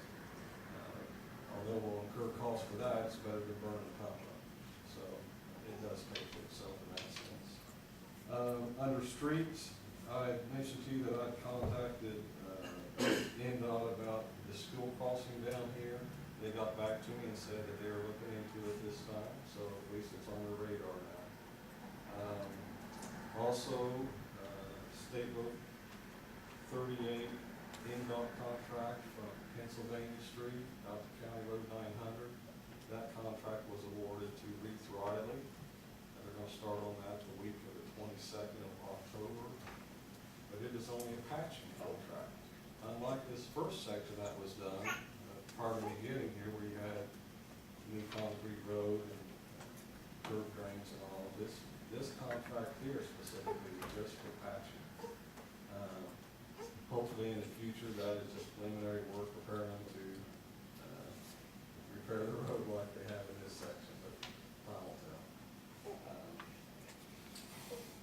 Also, I wanted to thank you for sending me to that road school on August 23rd. It was primarily about street maintenance, not so much repaving streets, but just maintaining streets with overlays, chip and seal, some other crack sealing, things like that, just things to extend the life of your street.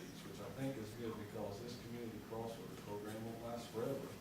And we'll be wanting to get into a maintenance phase per se versus rebuilding the streets.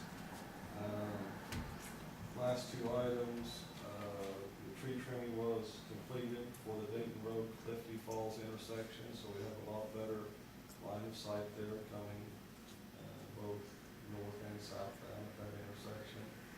And then also, the contract was completed for electrical updates here at Town Hall. That involved the flagpoles that will be mentioned out there. Okay. Any questions on that? Thank you. Yeah, Mark.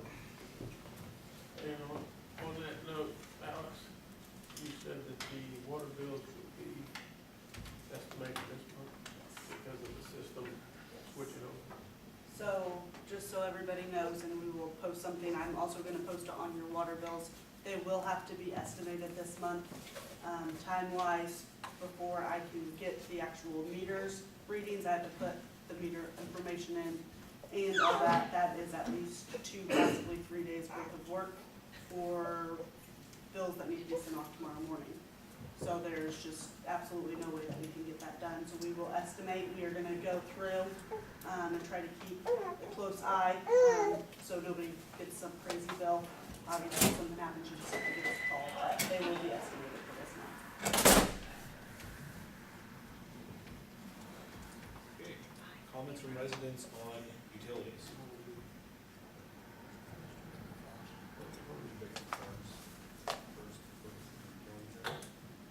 You guys go ahead. Can we go ahead? Yeah. There was another gentleman, I know that did want to make a presentation. He's Go ahead and second. I don't know, is he still here? He might. He's back. Questions. Gordon? Gordon, yeah, go ahead and go.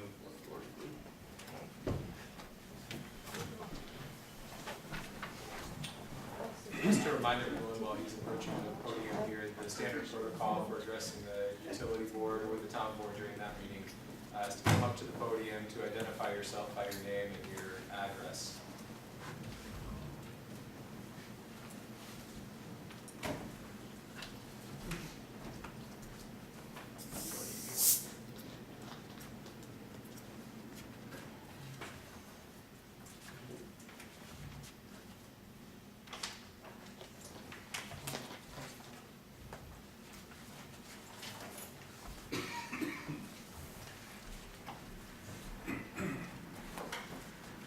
My name is Gordon Hardback. I live at 7701 Adams Road, down over the hill.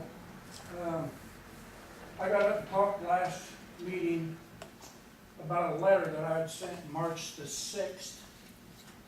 And 2 of the board members said they'd seen it. The other 3 said they hadn't seen it. I don't know what happened to it, so instead of emailing it or anything else, I just hand-delivered this. Also, afterwards, when I got home from the last meeting, I had been in contact with Mr. Wolf from the Indiana Department of Environmental Management concerning my concerns on water being run over the hill. He had got in contact with Mark. I have, the paper you have has every email I had received from Mark, Mr. Wolf, and everything. So what I'm going to do is read it for everybody can see. Now you gotta, I just printed this off the way it come on my email. So what you gotta do is go basically to the last page,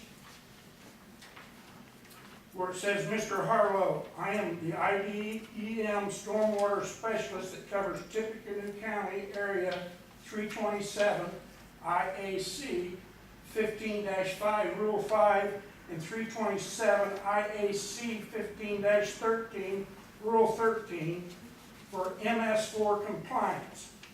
I understand that you are the town of Dayton's MS4 contact. Have received concerns from Gordon Hardybeck, who owns the property east of the proposed Baker Farm subdivision.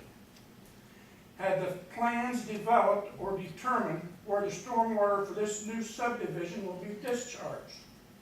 How will stormwater be conveyed to Wildcat Creek? Mr. Hardyback is concerned that stormwater will be discharged onto his property and other drainage concerns. May I also note that also takes my 5 neighbors that are down there too, so there's actually 6 home sites down there that we're concerned of. Then he went on and said, do you have plans to show where the stormwater will be discharged for this purpose of the project and how it will be conveyed to the receiving stream, the South Fork of the Wildcat Creek? If you have plans, can you make them send via email from the download site? Please provide it. Okay, sincerely, Doug. Then it says, Mr. Wolf, Baker's Farm project has not progressed that far yet.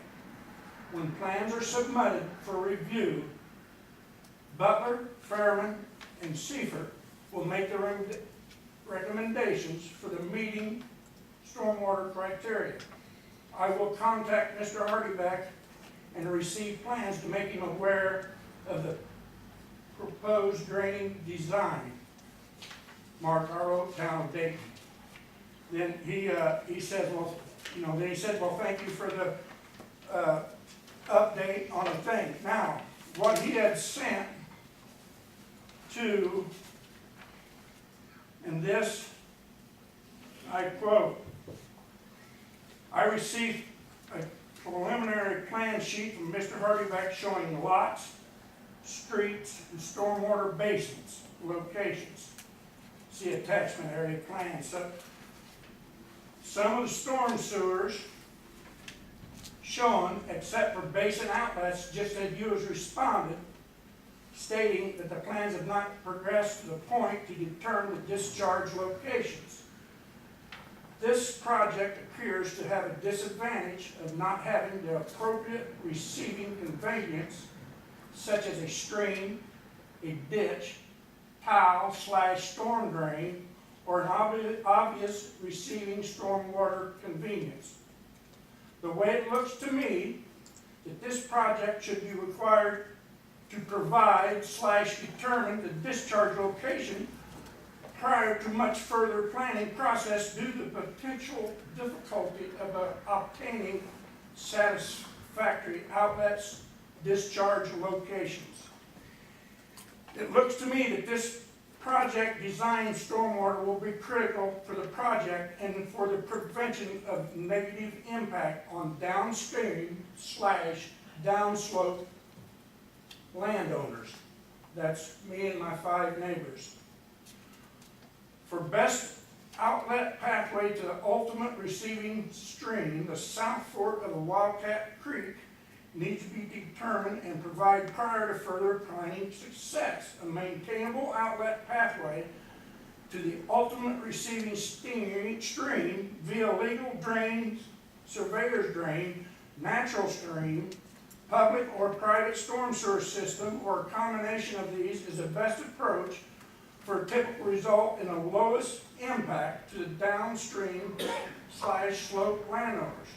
Please keep me informed. Now this was sent to Mark.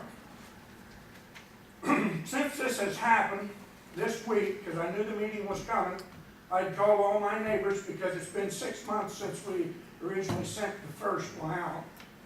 I asked them if they were okay with me speaking for all of them, and they were, because a lot of them don't have time to come up here. They all assured me that unless this is met to get rid of, because we have to protect our property down over the hill. And you all know where we live. We're down over the hill. Mr. Harback, you have 30 more seconds. Just let me know. We cannot and will not allow you to run water down on us. We haven't got legal people yet, no lawyers. We just hope you guys do the right thing. And you've got to get rid of the water. 1 inch of water on 1 acre is 27,000 gallons. You got 50 acres up there. That's $1.3 million for 1 inch of water. If you get 4 inches, what that is, that's almost 6 million gallons of water. 40% of that comes over the hill.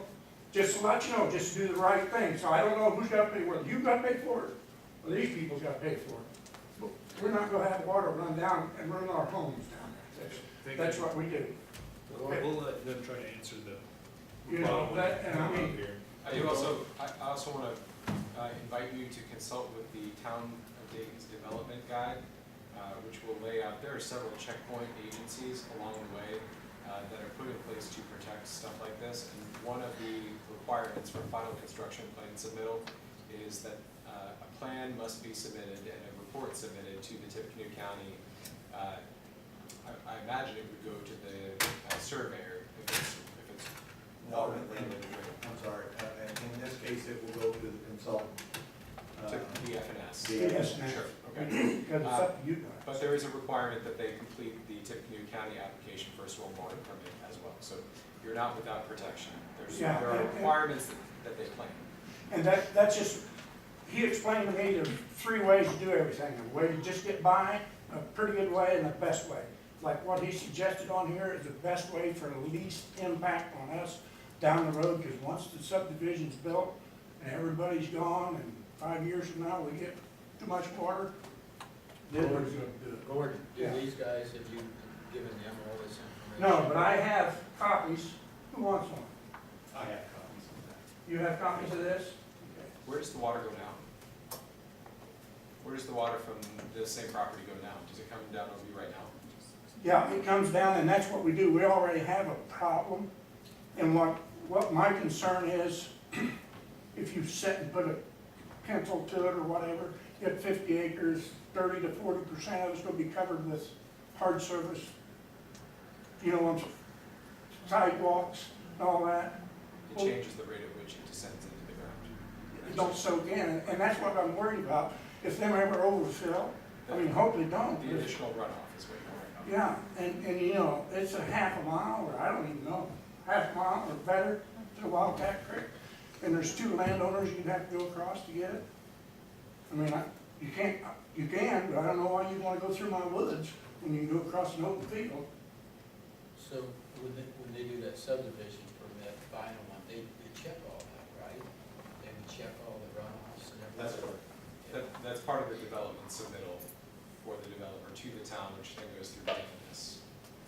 Well, when I called IDM, he said, if you need help, let me know. And I just wanna make sure that we're protected. I mean, down the road, we don't want water running down over the hill. We do get a little bit now, 40% more. I don't think so. Okay, thank Thanks you. for getting us the information. You wanna go ahead and start your presentation? All right. Just to say something about his presentation, we are currently working on some drainage. And what we will be doing very shortly is submitting the drainage to BFNS. And then when we get far enough along with them, then we will make the presentation to you and to this gentleman here and anybody else that wants to see the presentation and to talk about it at that time. We're not quite ready yet, but we're very close.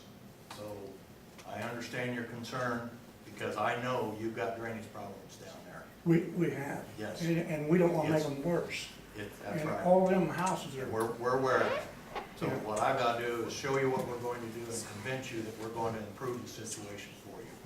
But we're not quite ready yet. Okay. Need to move this out.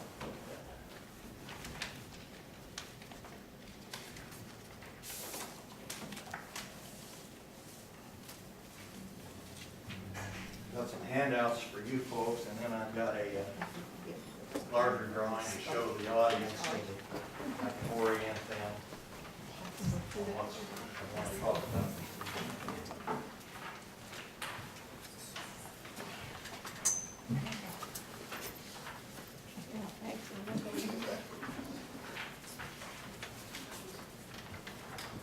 Gentlemen, Mike, hand it out here.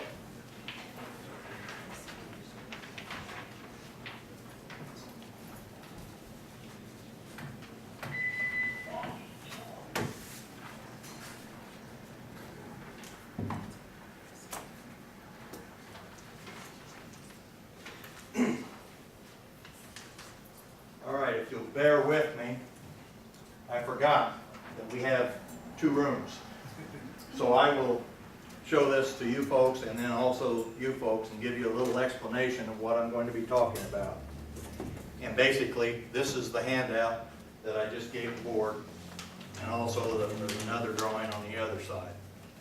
But what I would like for you to see, and I'll explain it to you in just a moment. This may look complicated, but I'm going to make it simple. This is Dayton Road right here. This is Wesleyan Drive right here. And the church will be right in this location here. I don't have the church drawn on here, but I do have some parking lot information. And Kohler and Marsh property over here. The proposed subdivision, you can see some of the lots down here. I didn't put the whole subdivision on there. So primarily what I'm going to be talking about is the fact that there's an existing 12-inch water main and an existing 12-inch sanitary sewer right here that comes down to Wesleyan Drive. Water main stops right here, but there is a 6-inch water main that goes down Wesleyan Drive, and there's also sanitary sewer that goes down Wesleyan Drive. All right, we're proposing to extend sewer and water across the church property down to the development in question. So we want a 30 feet of easement down across the church property to our northern boundary of the subdivision. So easements that we currently think that we need is the 30-foot easement across the church, and over here, bigger detail of Wesleyan Drive, Dayton Road. Right here, that 12-inch water main comes down Dayton Road and then crosses here. Well, we need to bring a 12-inch here. There's only a 6-inch that comes across here now. We want to bring a 12-inch across here. In order to do so, we will have to extend this water main here a little bit and then bring it across.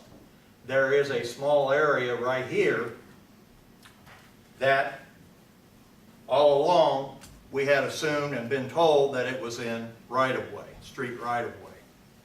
What we found out, and we've hunted quite diligently, and we found out that there is no formal dedicated street right-of-way in this location. And what we've also found out is that there's no easement that was, or formal easement for the 12-inch water main that comes down Dayton Road. Or at least we haven't found it. When I say it doesn't exist, is what I mean is as best as we know at this point in time, to the best of our knowledge, it doesn't exist. And so what we're going to need here is a 20-foot by 30-foot easement at this valve location to extend over. And so that's the picture right now. And I won't go into any further detail, but I will explain. Yes? So you are saying the water and sewer will go on the church property? Yes, and I'll get into that discussion. Right now, I'm just making the presentation for you as far as what's going on, and then we'll talk more in detail as soon as I get you to understand the parameters of what I'm talking about, and then I'll explain to these people and the board. So please bear with me. I want everybody to understand what I'm talking about. All right, so again, I think you heard most of it, but I'll repeat it real quickly. This is Dayton Road, this is Wesleyan Drive. Church property is right here. In fact, this is all belongs to the church. And then the Kohler Marsh property is right here. And we're proposing the 30-foot sewer and water easement down across the church property to the development property. This is the development property over here. All right.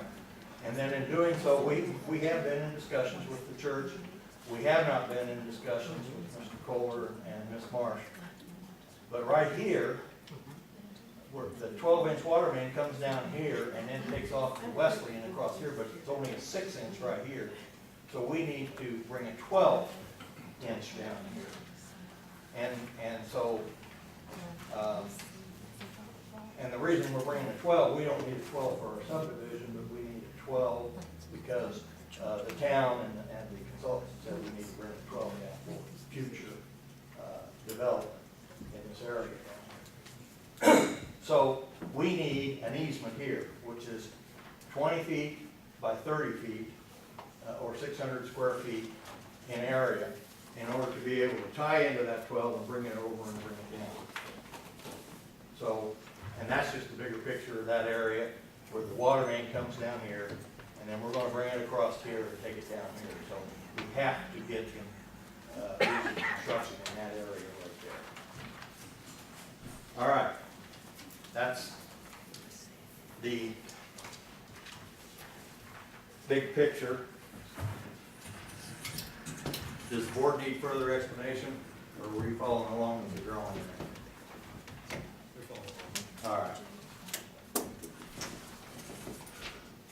Now,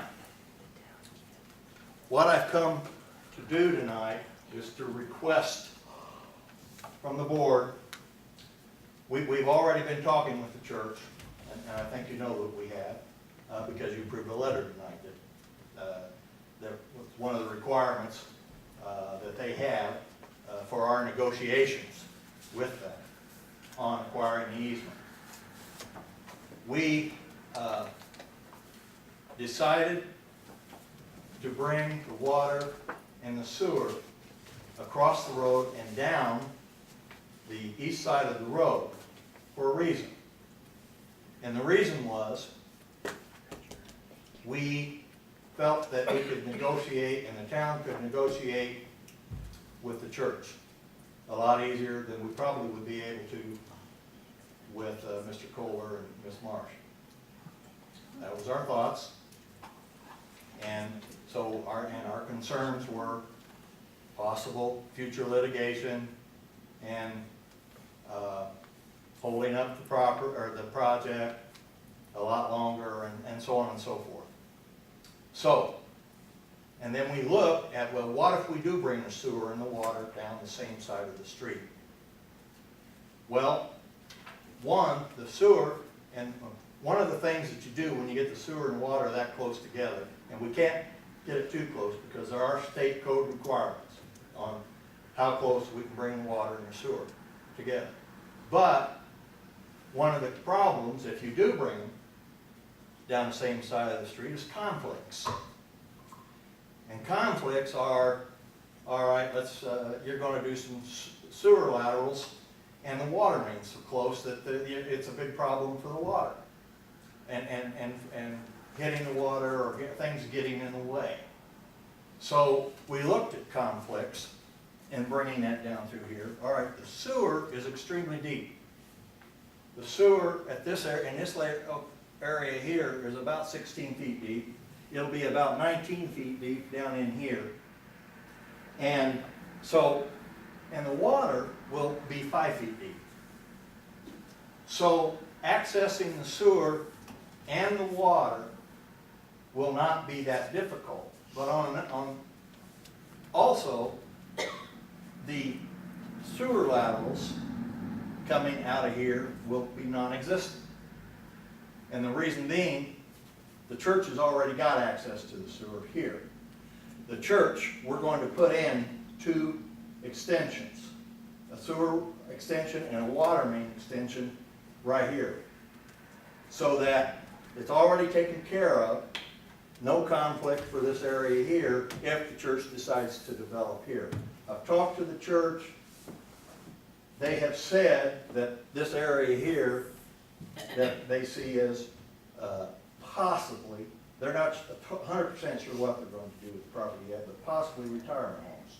But any type of development they're going to do here, they will be extending sewer in here, not bringing laterals off of this 12 inch. Plus 12 inches, it's going to be so deep here, it doesn't make sense to bring laterals off of it. And just to clarify that, what you mean is that you're building in a T for them to connect to already, right? That's correct. Okay. That's correct. So they don't have to dig down and cut the pipe and put a new connection in, they just have to get down to the T that's already in place? That's correct. Thank you. So, as far as conflicts, here, we see one right here that we're going to take care of while we're building it, and we don't see any others along here.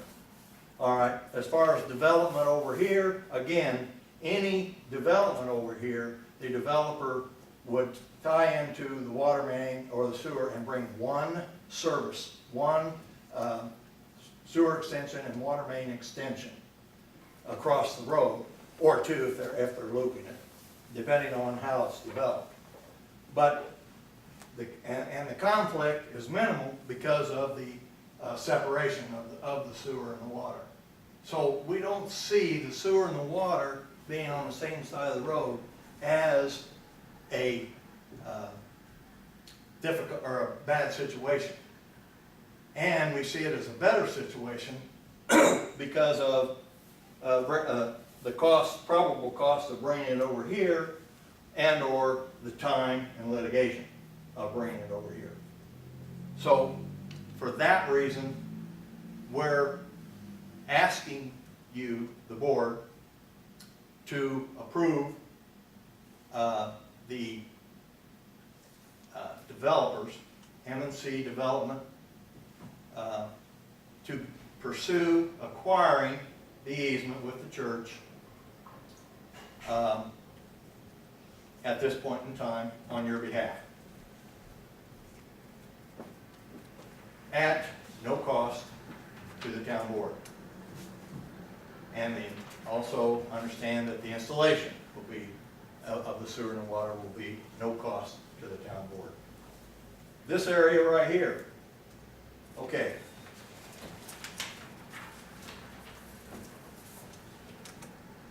We have been operating up until probably a month or so ago with the understanding that there was some sort of easement or right-of-way in this location here. We have had Stollard and Shoe Title Company do the research on the road and also on the property to determine if the easements were granted or if right-of-way had ever been dedicated. And we found none at this point in time. Drawings, we found drawings that show right-of-way and things like that, but we've not found any formal documents. We've worked with BF&S, who purchased Hawkins Environmental. Hawkins Environmental did the construction plans and the as-bills for this 12-inch water main right here. We had them go through their files and see if they can find any documents, because often the engineer will prepare the right-of-way documents or the easement documents for any kind of construction project. And they were unable to find any. They weren't able to find any. So we feel that we need, in order to tie into this 12-inch right here and bring a 12-inch over, that we need an easement. So we need to contact Mr. Kohler and try to negotiate an easement with him as we are negotiating with the church at this point in time.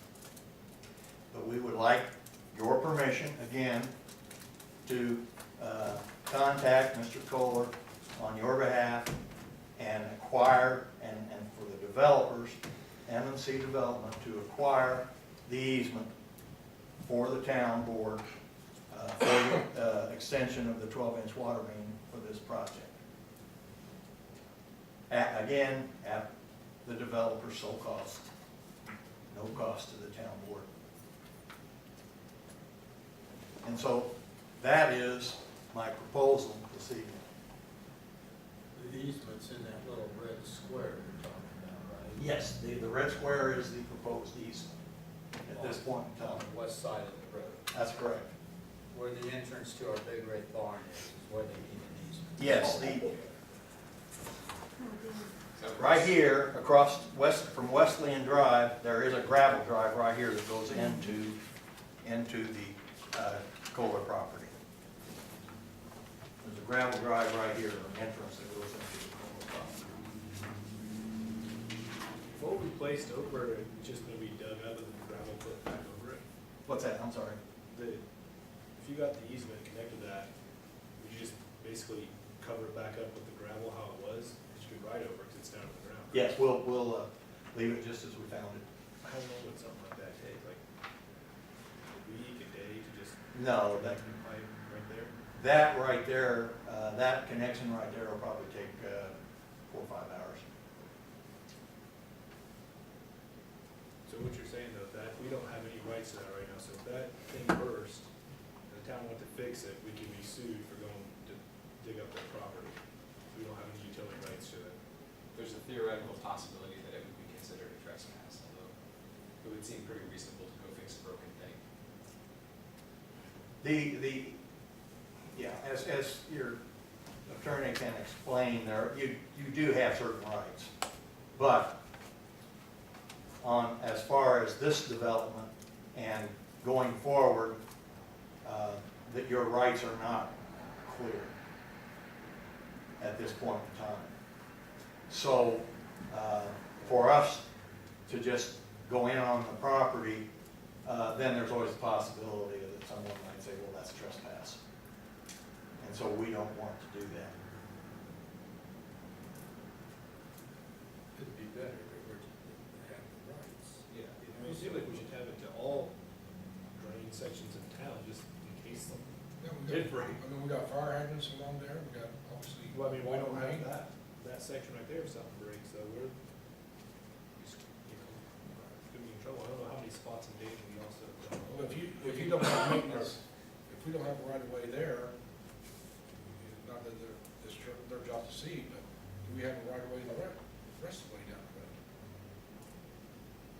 You guys got a lot of areas in Dayton, there's a lot of buildings on our town right of ways, there's buildings in the state right of way, right over there is in the state right of way.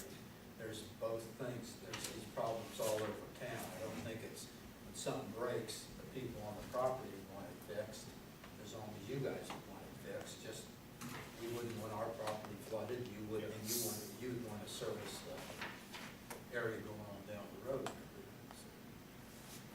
And so this, when you were saying out in the hall, this gives you the right then to seek litigation or something, to go get that right away, right? Is that what this does?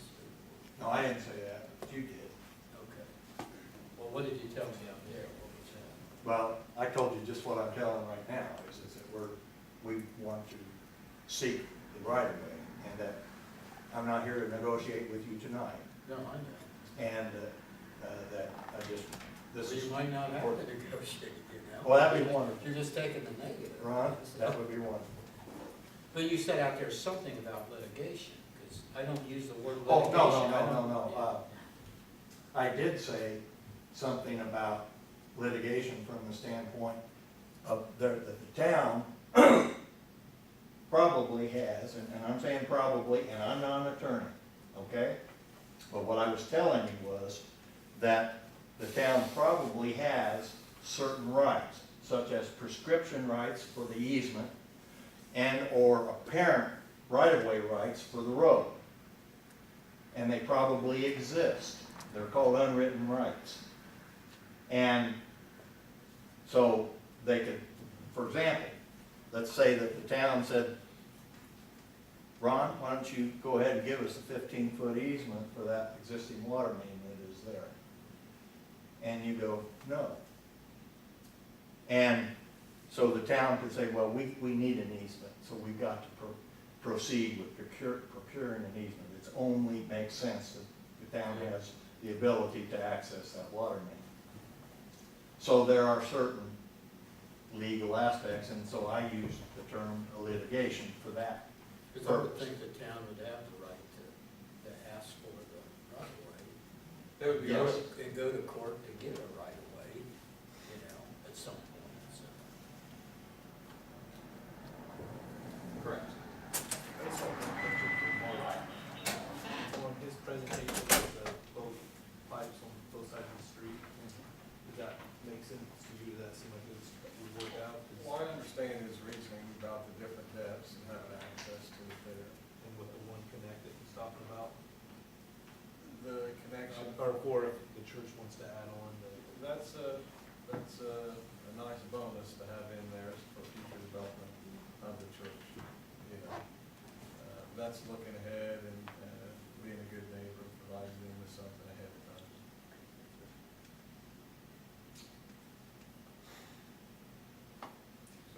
So my proposal is for you to allow us to proceed to trying to acquire these easements on your behalf at no cost to the board. Because the easements will then be actually granted to the town. Yeah, I would make a motion that we, If I can suggest the proper form of the motion, because I think it's a motion in two parts. It would be a motion to approve for the developer to proceed with the acquisition of the easement on the town's behalf. And then, are you also asking for approval for the plan to put both utilities on the same side of the road? Yes, I am. Okay, so that would be the two parts to the motion, would be to proceed with acquiring the easement on the town's behalf and putting both utilities on the same side. make a motion that we allow them to proceed with getting the 20 by 30 easement on the town's behalf. These two part. You can do them jointly, unless you think they need to be separated and considered separately. And I would also make a motion, along with that motion, that we allow the developer to proceed with putting both utilities on the east side of the road. So, there's been a motion made and properly seconded. All in favor, signify by saying aye.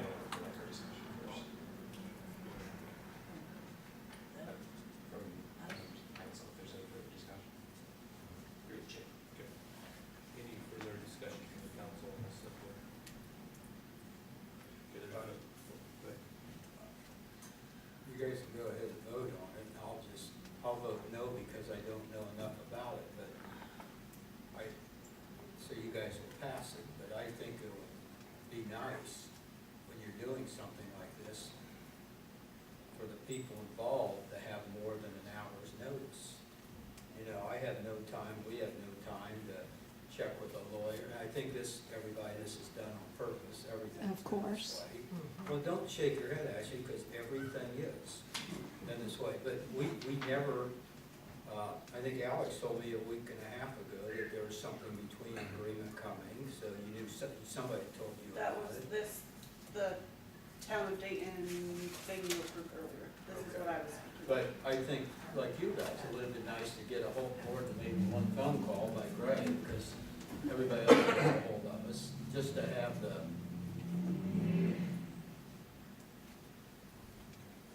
What, Steve, are you talking, or am I talking, or what? Getting his attention. Yeah. Well, you will. Quick grandstand. Telling you, grandstand, it's our land here, actually, that we don't know but an hour ago what you guys are doing and proposing.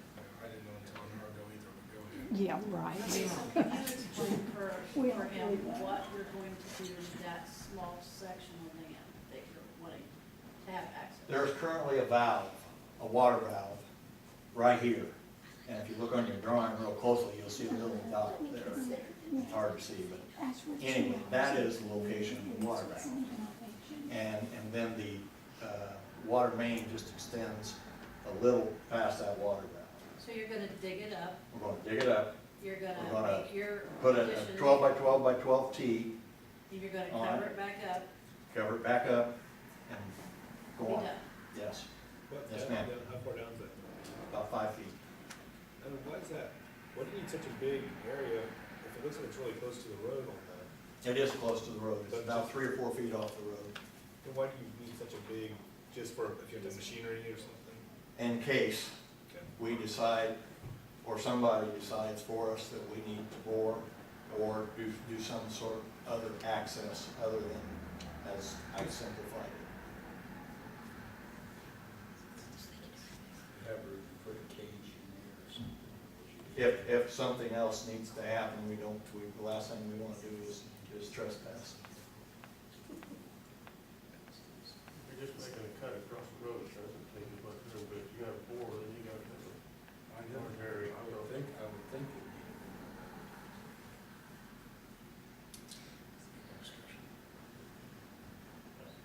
Motion's on the table.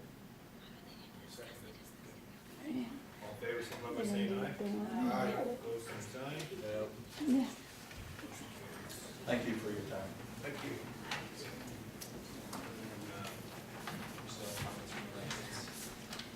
Comments from the residents on utilities. We're still on utilities. Report of council members on utilities. I'd like to ask for a motion to close. Second, I make a motion. Second. Been a motion made, properly seconded, all in favor, signify by saying aye. Go to board now.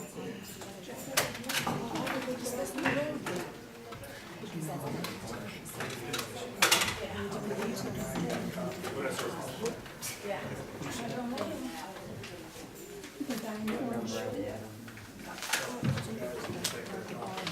I'm confused now. Because I want to let them know anything about this stupid road.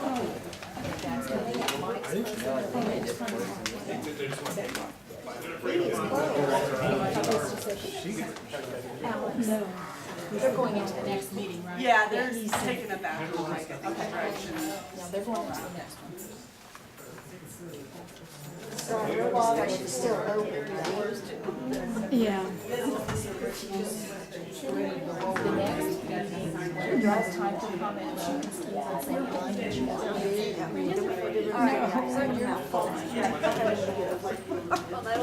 And actually, I don't get over this chair. You call. Cindy, we're gonna have to leave. You know this is intentional, don't you? Yes. Yeah. Yeah. Snaking They want to empty it out so they can rubber stamp the ordinance.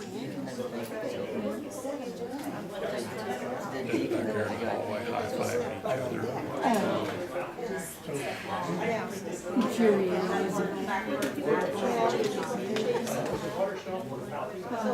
I think they thought.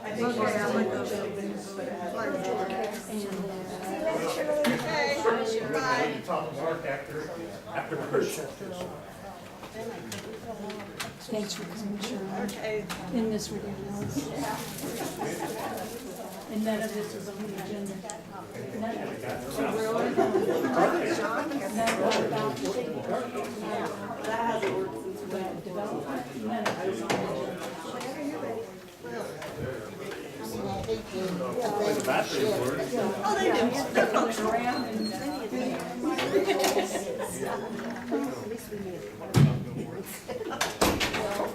Evidently not the important part.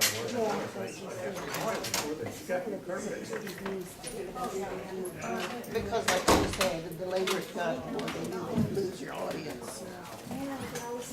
They should put the important part first, in my maybe you opinion. should try to catch them. But they won't care. It does.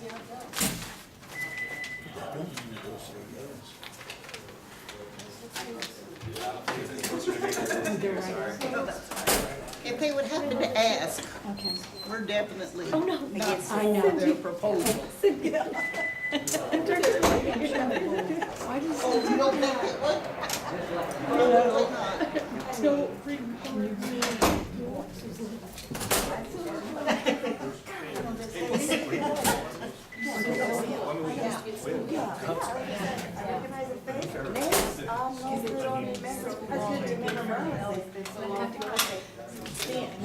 and then I get the last name. I changed it.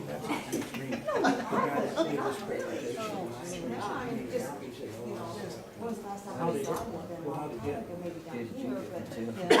Oh, I didn't Or recognize your didn't you give it to face. some of the town board members? Yeah, yeah. Or was it, you must have been My daughter and I were at Did you give it to I anybody was else? trying to, Oh, Unless it's the guy. I did that to my nephew. As I started out, I thought, oh, it's Debbie. And I looked at the time next to me, it's not. Okay. And I sat down, she started talking again. I ain't selling anything less than what I had trouble with my truck, and my son-in-law went with me to get a new banny battery for it. And my oldest sister's daughter's son was in. Famous last words. I was talking to him, and I was talking to him after we got out of the truck. I said, Steve, I don't know what these things are. Did you recognize your own nephew? And I said, no, it's my uncle. His older brother passed away. Oh, I didn't know what it was. Just like the one I got. It's horrible.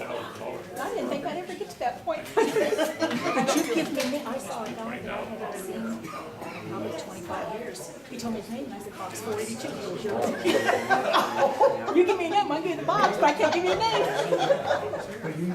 Like our little box used to be 70. Oh, that's before my time. I always think it was 65. Bye. See you guys later. Listen, Yeah. I'm probably here now.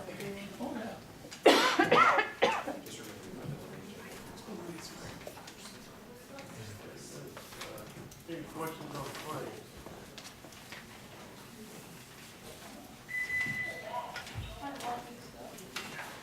Make a motion to approve the claims docket, September 10th, 2018. Second.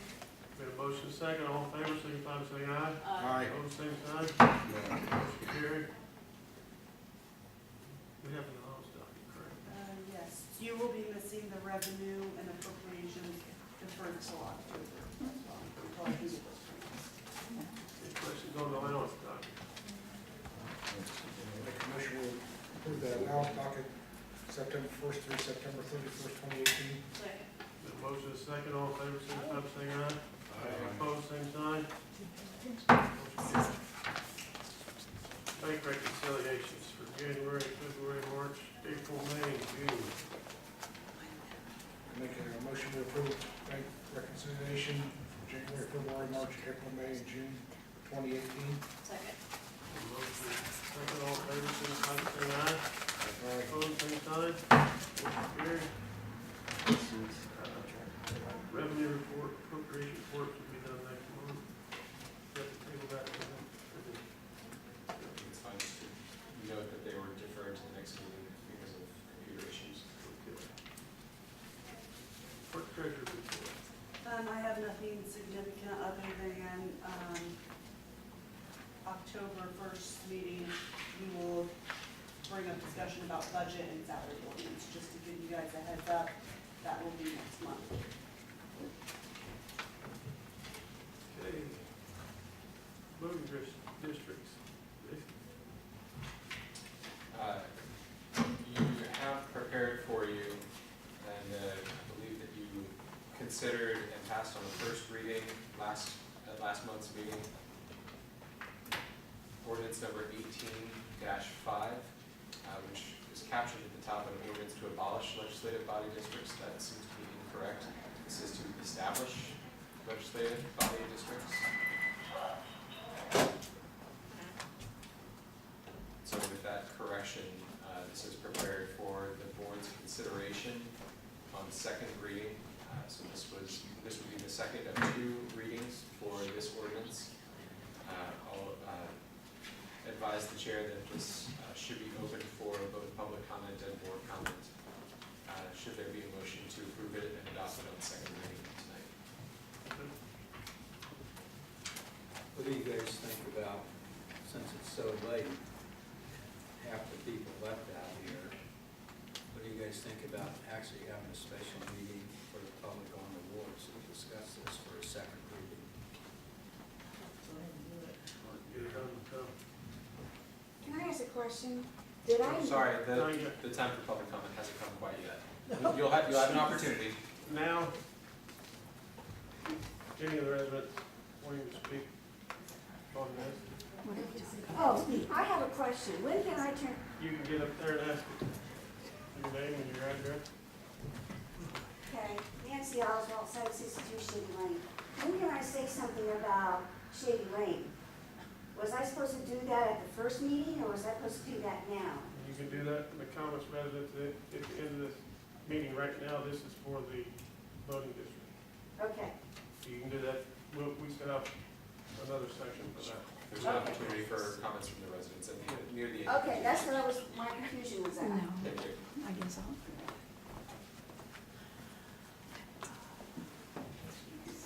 Cindy Marsh, 749 Shady Lane. There was a special meeting, I believe on the 9th of August, where you heard comments from the residents. This was after you had already voted on the ordinance for the first time. And you gave the impression that changes would and could be made. Some suggestions were, it's pretty clear that most everybody thought that they ought to be voting for 5 representatives. And then there were suggestions about staggering the terms only on the first election after this ordinance was adopted, so that from this point forward, there would not be ever a time when all 5 would get elected at the same time. It would be like, maybe this time the at-large members would be for 2 years and the ward members would be for 3 years or vice versa, or 4 years or vice versa. There was, am I remembering all the suggestions? The ordinance before you now does not say that. The ordinance before you now only has the people in the ward voting for that ward member. So I guess I'm asking, is it your intention to make changes to that, like you said you would? Ms. Marsh, to the extent that it sounds like you're addressing that there was an action taken by the board in a special meeting? No, there was not an action. It was just a special meeting for them to hear the thoughts of the community. And there were a lot of people that came and gave their opinion. I think what she's talking about is, you said that we could, even if we passed on that first reading, we could adjust on the second reading. That's what you're talking about, right? Exactly. If we had the minutes of the last meeting, which by law you have to make them quote what the people say and the vote, or what they're for, it'd be nice to have that to read at your second annexation meeting to help refresh, because there were about 20 people that spoke, and they basically all, I think, said they wanted to vote for all members, so. I think Should it's we pretty have- evenly should- split. It was 18-2. It was 18 to 2, actually. We looked at it 4 different times. This is why we need to really either have Just those lines. minutes and bring them up to date so that everybody knows, you know, instead of what we're doing right here is just boom, passing, you know, not letting everybody last time, like Lawrence said, we checked those tapes several times. There was 18 people to 2, 18 people wanted voting, to vote for everybody. They wanted, like we've done in the past, they wanted a representative to vote for, to represent all 5 people up here. They wanted to have a vote in all 5 of us. If they don't like me, they vote me out. If they don't like Ashley, they vote him out, you know?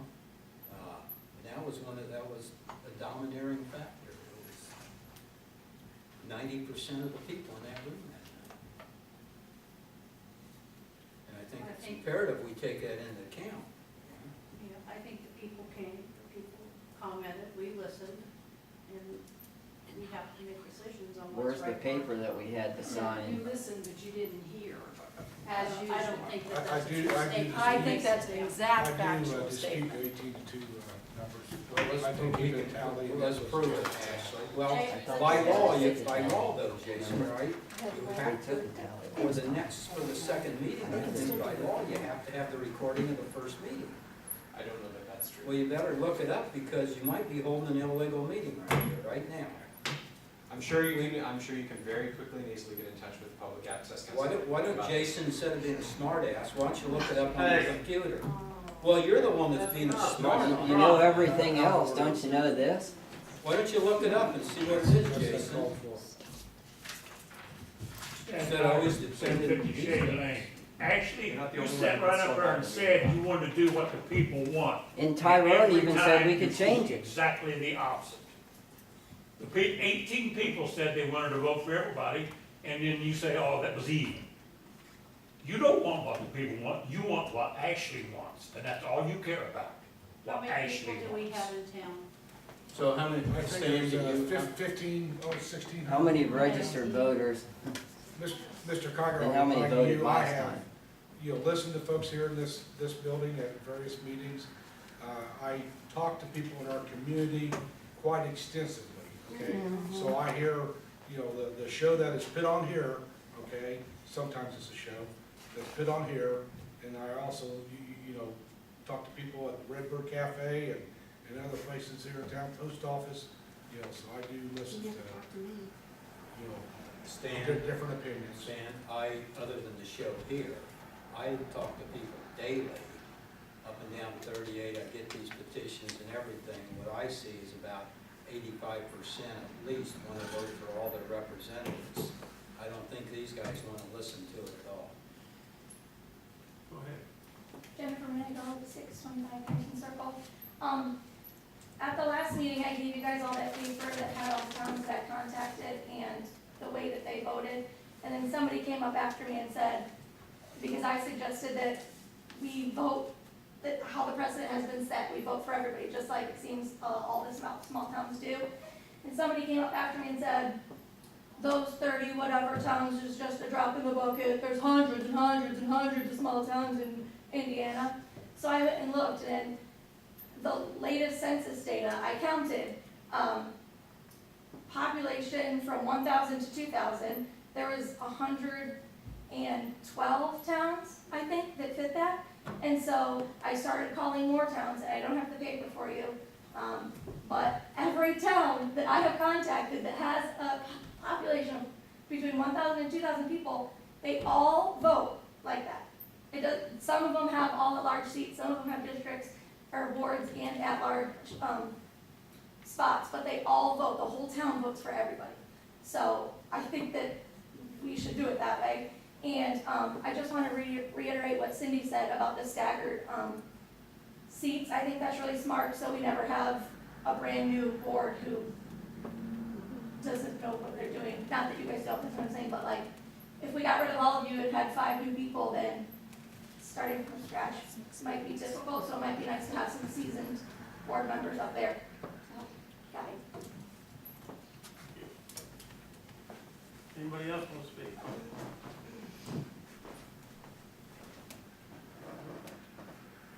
Members? I have no problem either way, everybody voting in wards, not voting in wards, all that large. However, I mean, it's just, everybody's gonna vote one way or the other. But, I'm gonna go pick every section. You vote for 3, it's a vote for 3, at least. I would. Go ahead. By allowing, you vote for the one in the district, 2 at large, every taxpayer is voting for a majority of the board. And, I think it's wrong to have people that don't live in a district that could possibly determine the outcome of a district. The people at large don't live in certain districts, but yet the whole town votes for those people, so therefore your philosophy, part of our large people are getting voted for by people outside the district. Also, I talked to Brian Magnus, the election board guy there before, and he said our whole town, towns like us, are smaller than most precincts in Lafayette, and that he sees no reason at all why we should not, everybody, vote for every person. He also brought it to my attention before about the fact that, like Jan said, that towns our size, everybody, in Indiana, towns our size, everybody, not one or two or three or five. Every town our size votes for everybody in that town. Because when you're a small town, what you don't want is, say, you live in a ward, and all my neighbors are my friends, and they're my buddies and everything, and so it's always been in the fact, you get elected in each time without the new guy coming on the block, doesn't have a chance because the other people that don't like you can't vote against you or anything. It's just the fairest way all the way around.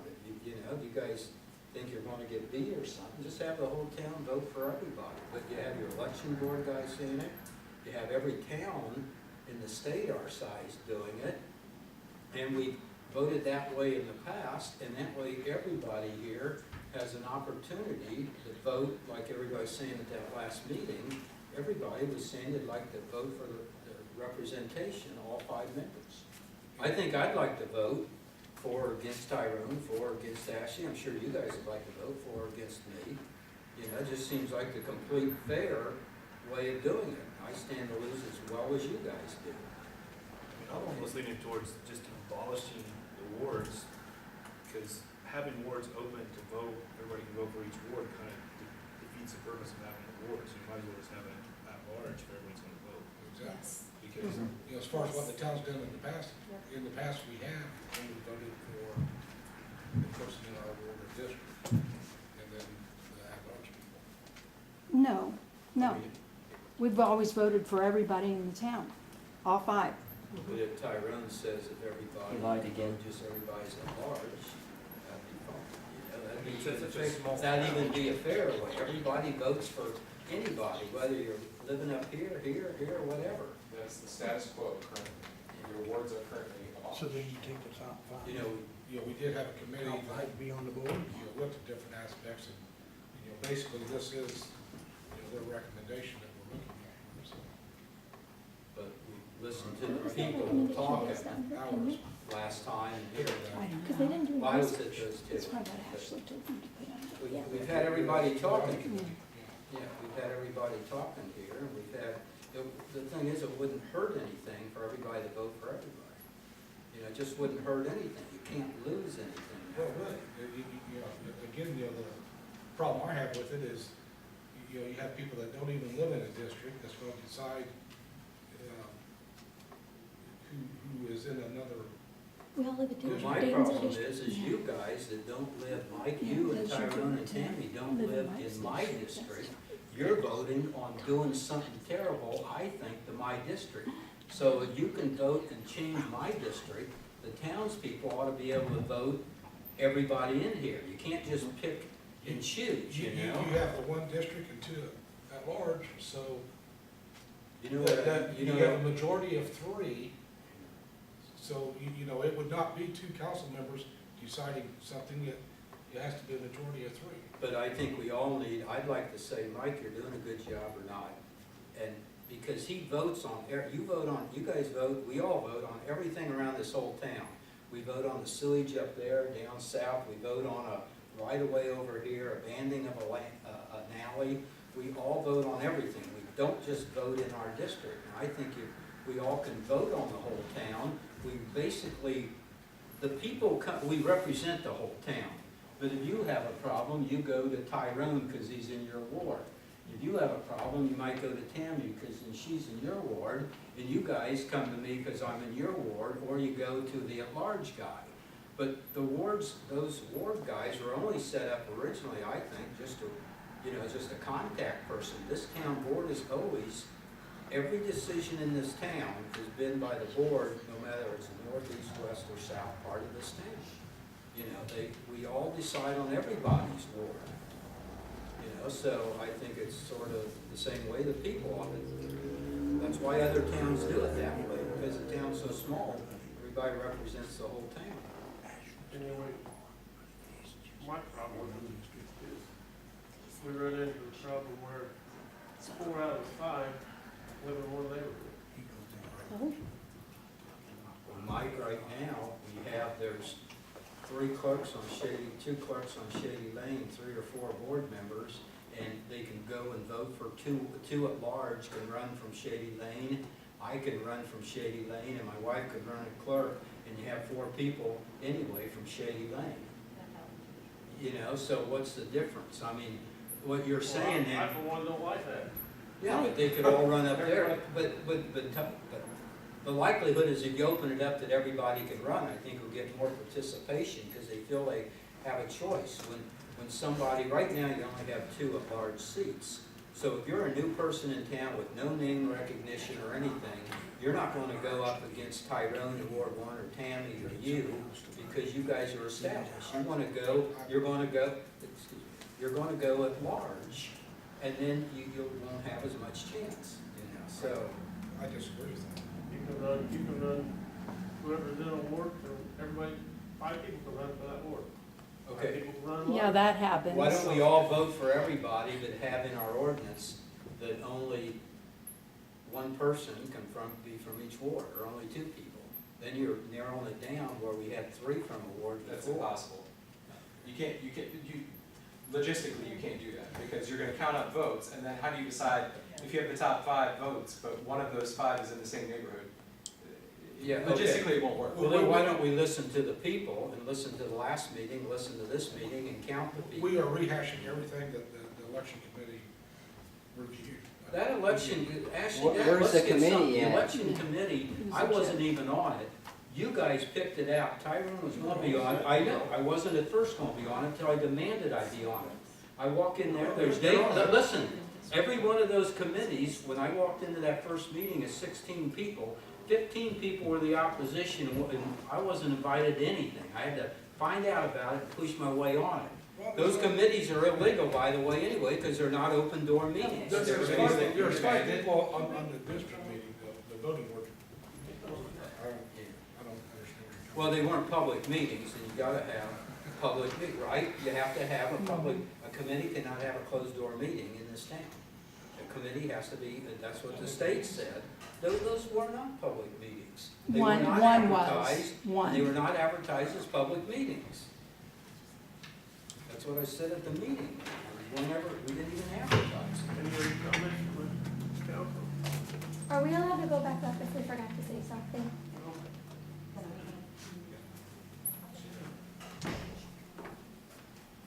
Yes. Sue Kiger, 750 Shady Lane.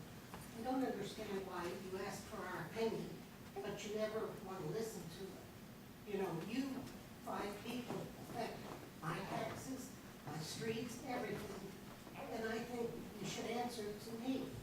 We vote for you, and we're entitled to voice our opinion, and you should listen to it. Thank you.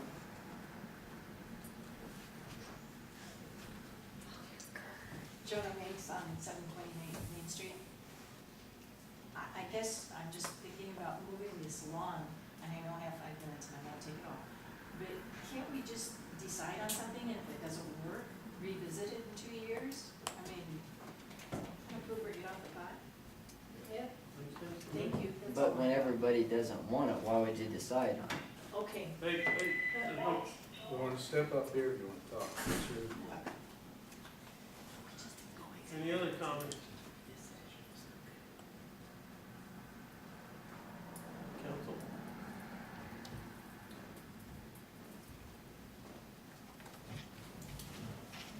Make a motion, we adopt ordinance 18-5 with. With corrections. Yeah, we knew it. Yes. Or sheep. correction. With corrections. Sheeple. Yeah, the correction to change in the title, change abolish to establish. So you can't vote for all the guys. You guys just didn't listen to anybody out here. No, they don't. You didn't listen to the Ron, last we meeting or Been a this meeting. motion, is there a second? Second. Been a motion, second. All in favor, signify by saying aye. Aye. Opposed, same sign. Motion carried. Sheeple. Not even a Pity. Okay. Surprise. Anybody surprised? No, we discussed it. Yeah. That's okay.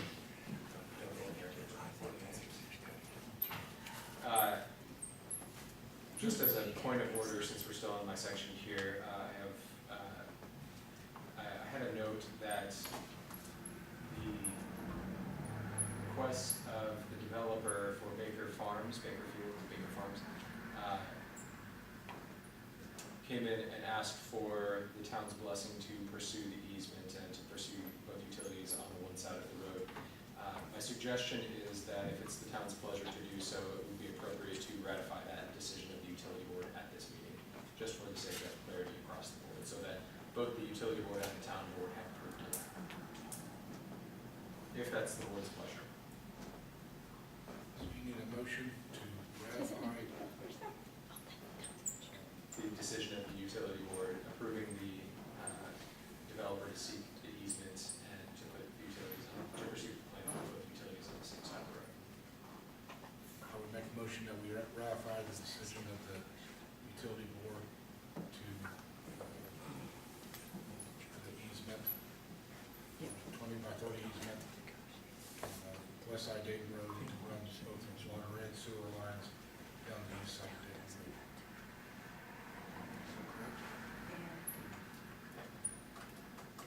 Second. A motion and a second, all in favor, signify by saying aye. Aye. Opposed, same sign. No. Finally, the salary ordinance is going to be coming up next month.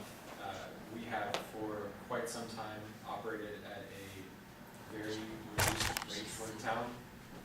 That has been because of a variety of factors that are no longer true.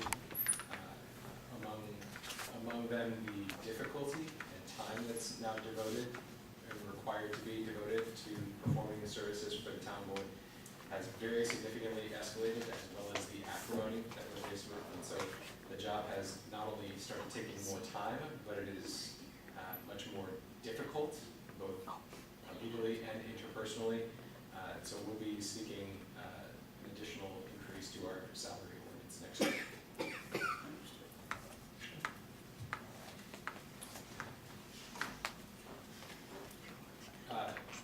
There you go, taxpayers. But just to give you an idea, last year, we keep our time very loosely because it doesn't, there are a lot of things that we do that we don't keep time on because it doesn't affect the way we're compensated. We're compensated on sort of a monthly or quarterly payment. And I'm sorry, I'm just distracted by the gallery here. The monthly payments, quarterly payment, it doesn't change, so we don't keep track on the time that closely. But last year we devoted 106 hours to service of the town that we kept track of. This year we're already up in the 9th month. We're already up to 98 hours. If we do the math, it comes out to less than half of the rate that we charge to our customers normally. It's actually, I think, significantly less than half. It's not that we insist on charging full price for municipal work, but it is no longer economically viable for us to continue doing this. So, if it's the town's pleasure to provide us a raise, we're happy to continue serving.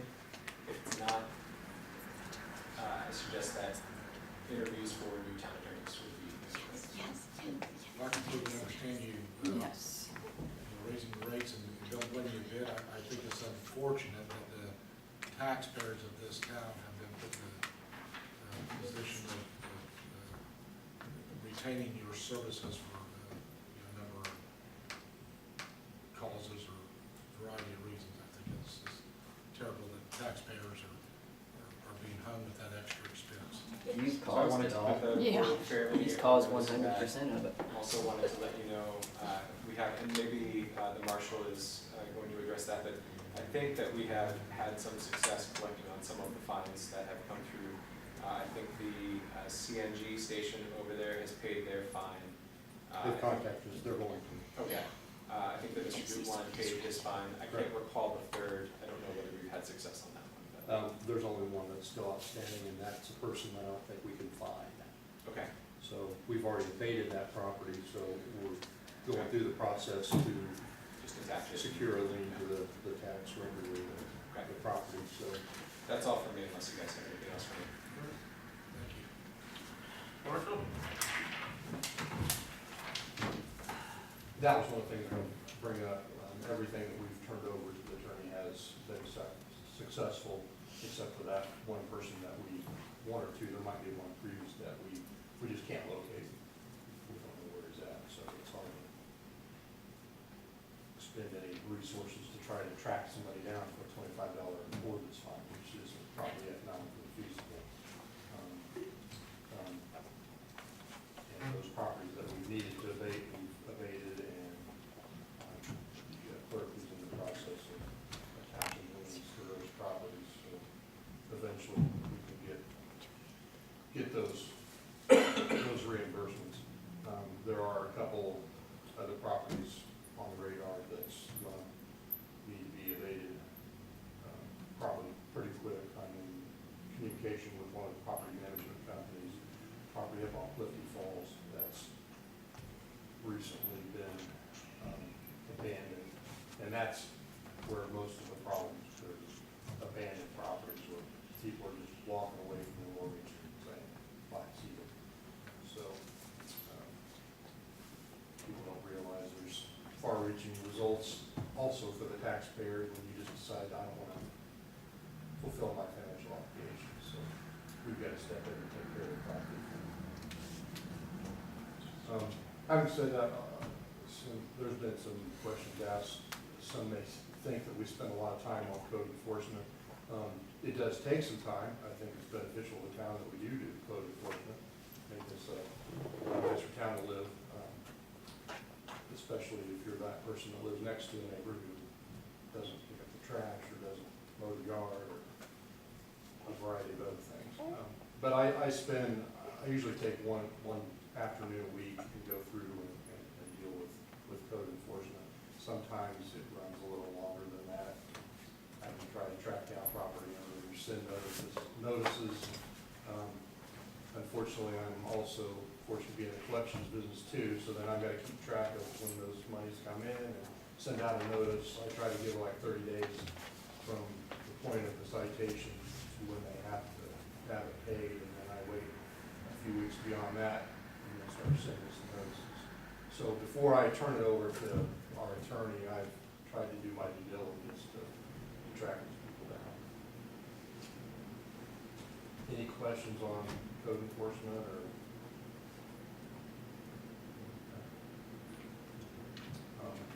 The activity for last month was a very busy month for the department, as you can see overall. Stats in every category were increased. It's just a nature of the beast. It's up and it's down. Sheriff had to handle 25 calls a Dayton last month. The month previous to that, it was like half that. The month previous, it was like 5 or 6. The month before that, it was back up to 20 again. So that's up and down. I don't like to see the sheriff handle any of our calls today. It'd be nice to do it all ourselves, but we don't work around the clock, so that's the way it is. We did have some shifts that weren't filled last month, and I kind of looked back to see if that had any correlation to the amount of calls the sheriff had to take. And of those 25 calls, only one occurred on a shift that we didn't have covered, so it had no correlation whatsoever. It was just in hours that we weren't working, either late night or an early morning Saturday or something like that. That's all I had. I was gonna bring up the collections update. Sorry to steal your thunder. That's all right, that's all. Any questions from me? Thank you. Just general business. We got a letter from residents on Washington requesting a four-way stop. Place Washington and Main Street. Is that all that's in it, a request for a four-way? Do you want me to read that?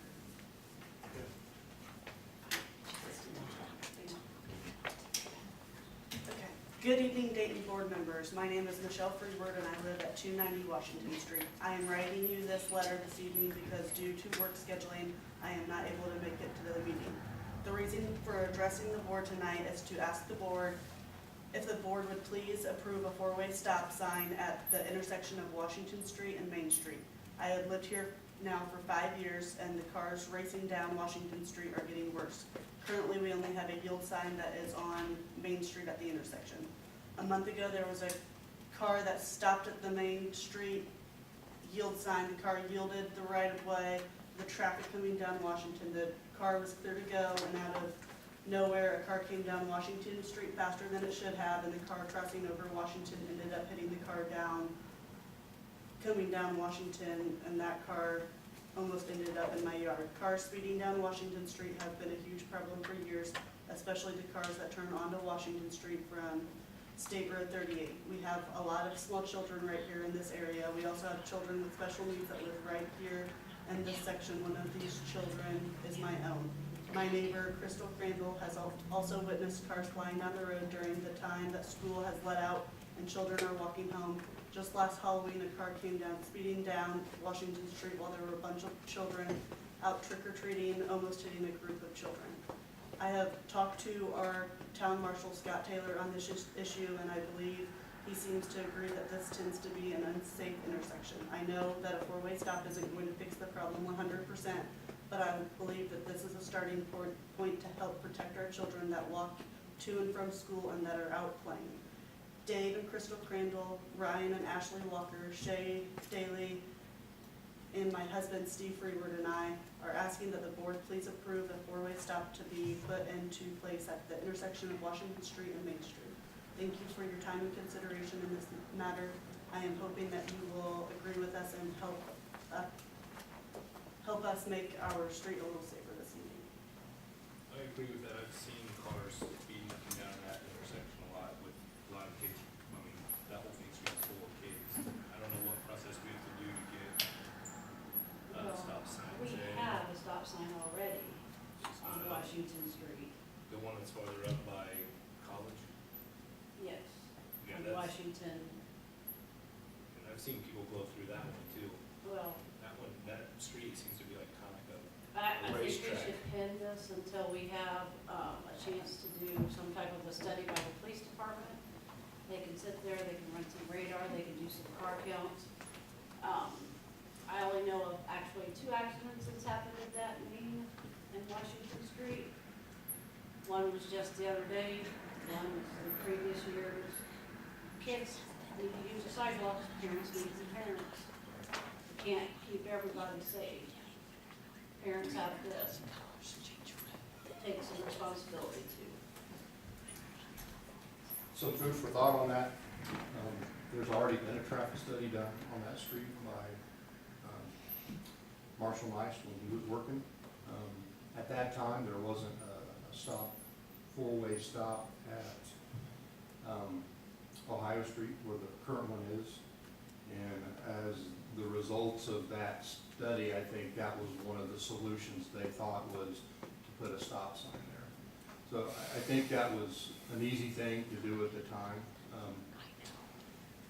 A lot of the things that we can do, and, you know, is a four-way stop gonna bother me how to put there? No.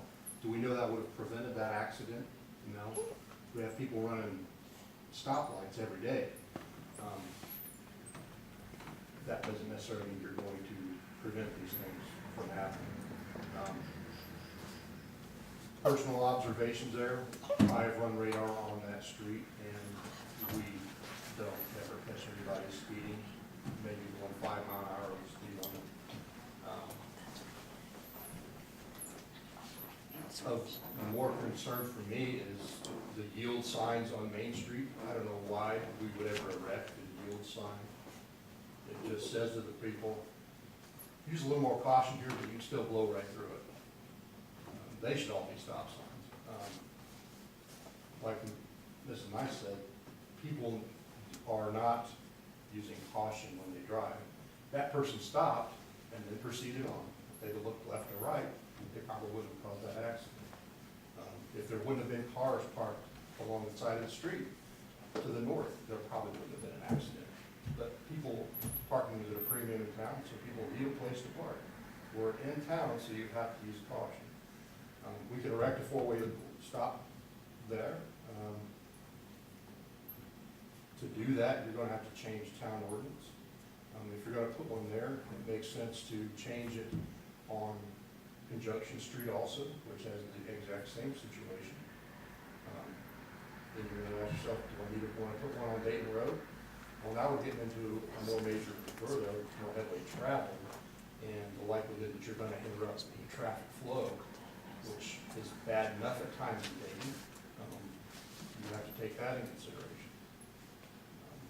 If the four-way stop, now we're gonna, we put erect that, now we're gonna start getting complaints of people blowing the four-way stop. Okay? So we're creating more areas for people to complain about. And the average John Q. citizen, who sees people flying down the road, doesn't necessarily know how fast they're doing. They could be on the gas, their exhaust could be loud, but that doesn't mean they're speeding, it means they're accelerating. We currently, I watch the problem areas that we routinely patrol, and I see that there's feedback and complaints on from various sources, from people calling me, or Facebook. People complain that Ingles Mill is a problem area. There should be a cop sitting there all the time. Clifty Falls and Dayton Road is four-way stop. People blow that stop every day. We need a police officer sitting there all the time. State Road 38, as we all know, is a racetrack. People are going 250 miles an hour through town all the time, and we should have a cop there all the time.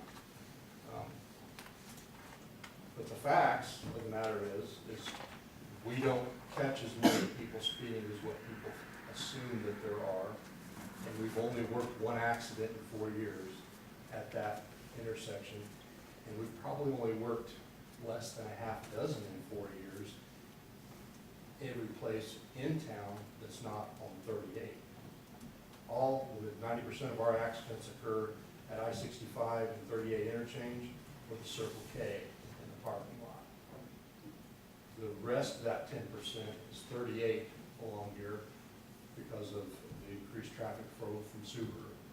And the only way to solve that issue is to make State Road 38 a 4-lane and make it a limited access highway, which nobody wants.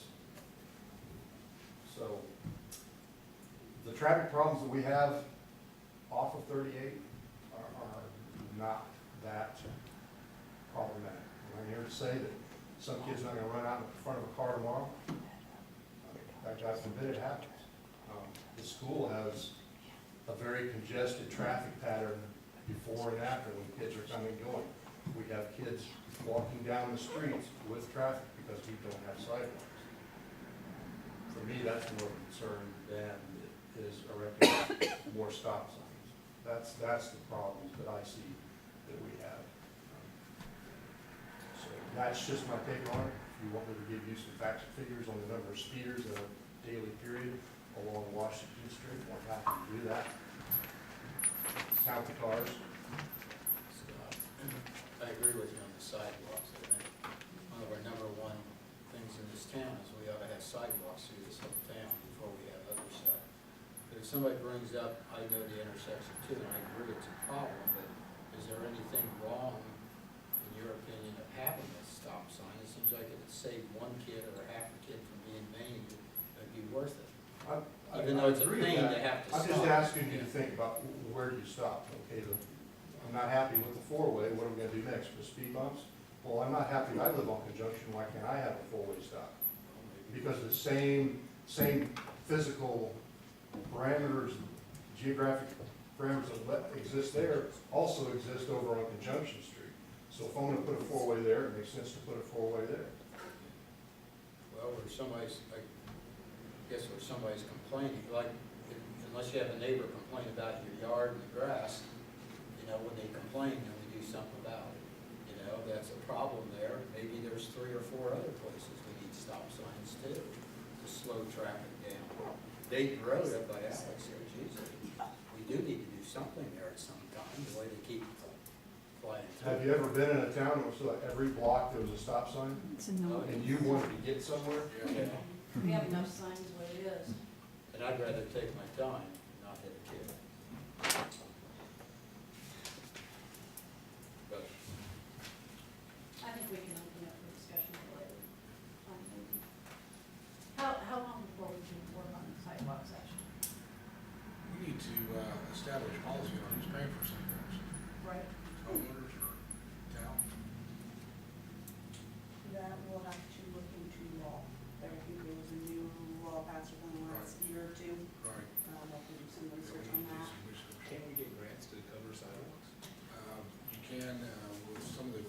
crossroads money, if you are repaving streets in conjunction with that project. You know, we tried to do that last year on our grant writing, and the concrete portion didn't happen, so.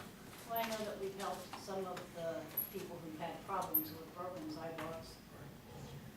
You know, we did, do,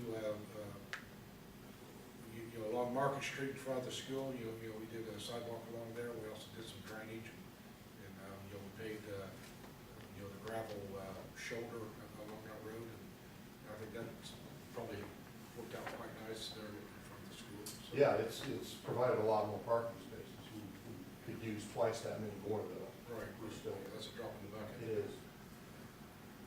And part of the school, I think, in my opinion, needs to step up and look at assisting with that problem. They need to create parking spots. Right. And get those cars off the streets the way we pick up kids and into their facilities.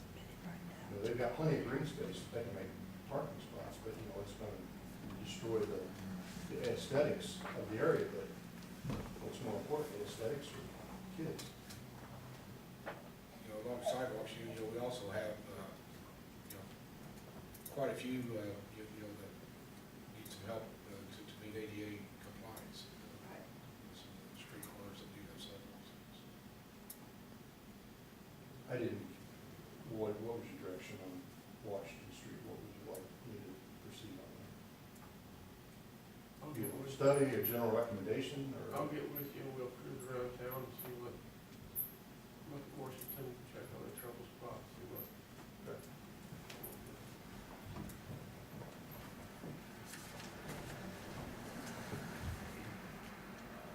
Yeah, they're doing their own business.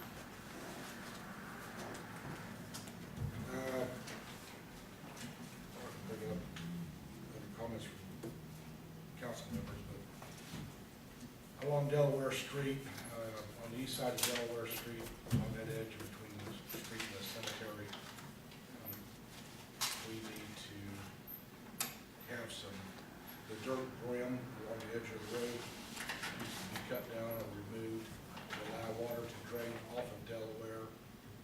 Right now it's ponding along that edge. It was ponding along that edge before we repaved it. That's why the pavement was all busted up along that east side.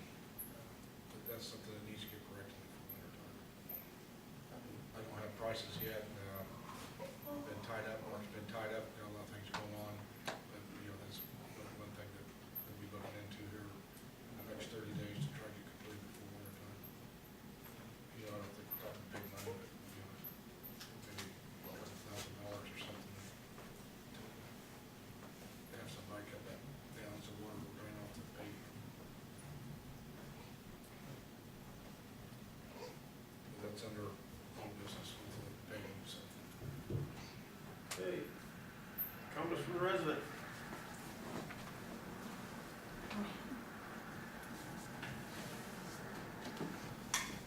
I got a pretty simple one, I think. And kind of it's an area that, Marshall Taylor addressed is on Dayton Road, the four-way stop at Cliffy Falls, okay? And it's nicer now that the trees are turned back. It was really hard to see before. But I was in Darlington, and they have, on their stop sign, they have LED lights around it. I saw it from over a mile away, because I thought it was an emergency vehicle from the back. So it really got my attention. And when I saw that, I thought, that could be an interesting thing for when you're southbound on Dayton Road to Clifty Falls. Here's the thing that I noticed, is that we have a lot of signs. There's a sign that I think there's at least 5 of them, because there's the town sign, the speed sign, then there's the warning about the stop sign and the crossing sign, and then you get up there, and the stop sign's way over here. It's not where I'd expected. I'd expect it to be close to the road, but because we have the entrance into the subdivision. So anyways, I did a little bit of research about the sign that they have, and I'll give it to you guys. You can look it over and decide on something at another time. But basically, it really attracts a lot of attention because there are runs that thing. You don't have to wire it, it's solar powered, it runs for days.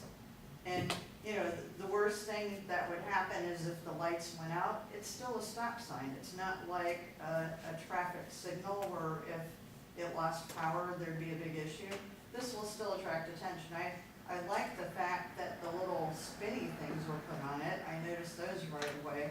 But still, I just think that it would make it a little bit safer when you're coming southbound on Dayton Road there at that intersection, just because that sign's so far off. So here's the things in it. The one from the official company I put in here is rather expensive, but it has all the details about how the sign operates. And then they can be had on eBay really cheap and brand new in a box. You know, so I'm not really worried about that. I mean, if it's new, if it's in the box, you know, I don't think it's a big deal, but anyways. You guys can- They have one of those on, when you go out 26 and you go cross over 75, and you can see that a mile down the road. It really does a good job. And I thought, you know, really would attract people's attention because, you know, in winter, now it's kind of nice because we have those, where they painted the white striping, you know, for the children to cross or whoever that's walking there. Kind of draws your attention that it's a pedestrian area, but it's gonna be snowing soon and that'll be covered up. So anyways, that was my. Cindy Marsh, 749 Shady Lane. I want to talk about the agenda. Both agendas. The preliminary engineering report and the engineer coming tonight wasn't on the agenda. It took probably over an hour for him to do his report. Why was that not scheduled for a separate meeting? And if it's going to be at this meeting, why wasn't it on the agenda? The developers were here tonight. They're not on the agenda. Why is that? Are you trying to hide it or cover it up? Or why wasn't it on the agenda? Did you know it, Alex? I did not, otherwise it would have been on the agenda. So when did you find out? When they showed up here. So, Used to be. did you know Ashley? No. You're lying through your. Hey, Cindy, it used to be. We all know. It used to be, if you didn't ask to be on the agenda by Wednesday or Thursday, then you couldn't be on it. So why did we now let them on there when they walk in at the last minute? Yeah. I mean, we're To my over knowledge, there's 3 not been a hours. formal rule proposed as to a deadline for Well, getting if on you look the back agenda. through some of those minutes, we adopted that before. Tell me what, I'm happy to look back, tell me what. Yeah, well, look, I don't know, Jason, you tell me, why don't you go back last year and look it up? I'll do it for you if you want me to. Because I'm I at, you're It's telling me. what we used to do. I was the clerk for No, 12 years, You're- Jason, Ron, I'm just and I asking. had You're to telling me have that- it turned in. Okay. Gosh, Jason, you have to argue with that. Yes, I do. No, Ron, seriously, I asked you a question, I asked you to Think tell he me what has it them was. memorized? Well, I've how do searched I through know? 35 years worth of Okay, in the minutes. last 3 years, You're- all right? Okay, back to the agenda. What is on the agenda are bank reconciliations for January through June of 2018. Now, are you aware that there's an Indiana law that says that the public funds have to be reconciled monthly? IC 5-13-6-1. And here we're only through June, and that's only on September 10th. I mean, what is happening in the clerk's office? It also says that $500 deposits have to be deposited the next business day. We don't even have anybody working the next business day, and you guys are condoning that. So that's a violation of the law too. The agenda reveals a lot of things, and a lot of it shows the incompetence we have running our town. It didn't seem to bother you for 12 years when, He had somebody come in and do it. Reconciliation. Right, he didn't do his Charlene did it. job. He had Somebody else somebody do it. come in and do it and made sure that it got done. Wow. Actually, I didn't Yeah, and we take, I didn't take. Yeah, what else isn't getting done? Say, Alex, I Tax didn't take deposits? $240,000 either. 941s? What else? You work more than 20 hours a week. People doing your job for you. Yeah. I make a motion we adjourn. Second. Wait, we have council, I want to say Oh, something. I'm sorry. yeah. Just do what you want. You guys aren't gonna listen to me anyway, though, Well, right? no more people can talk, I guess, and no more council can talk, so. Don't ever come to me with a question or a favor. Don't ever point your finger at me, Jason, okay? And which lawyer's out here now? Is it one of the three of you? I have a law. Smart ass. Don't ever turn, what, you gonna threaten me now? Let's go outside and. Ron. Talk about it, Ron. Okay.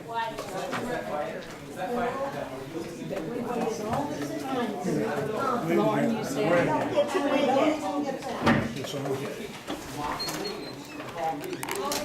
I just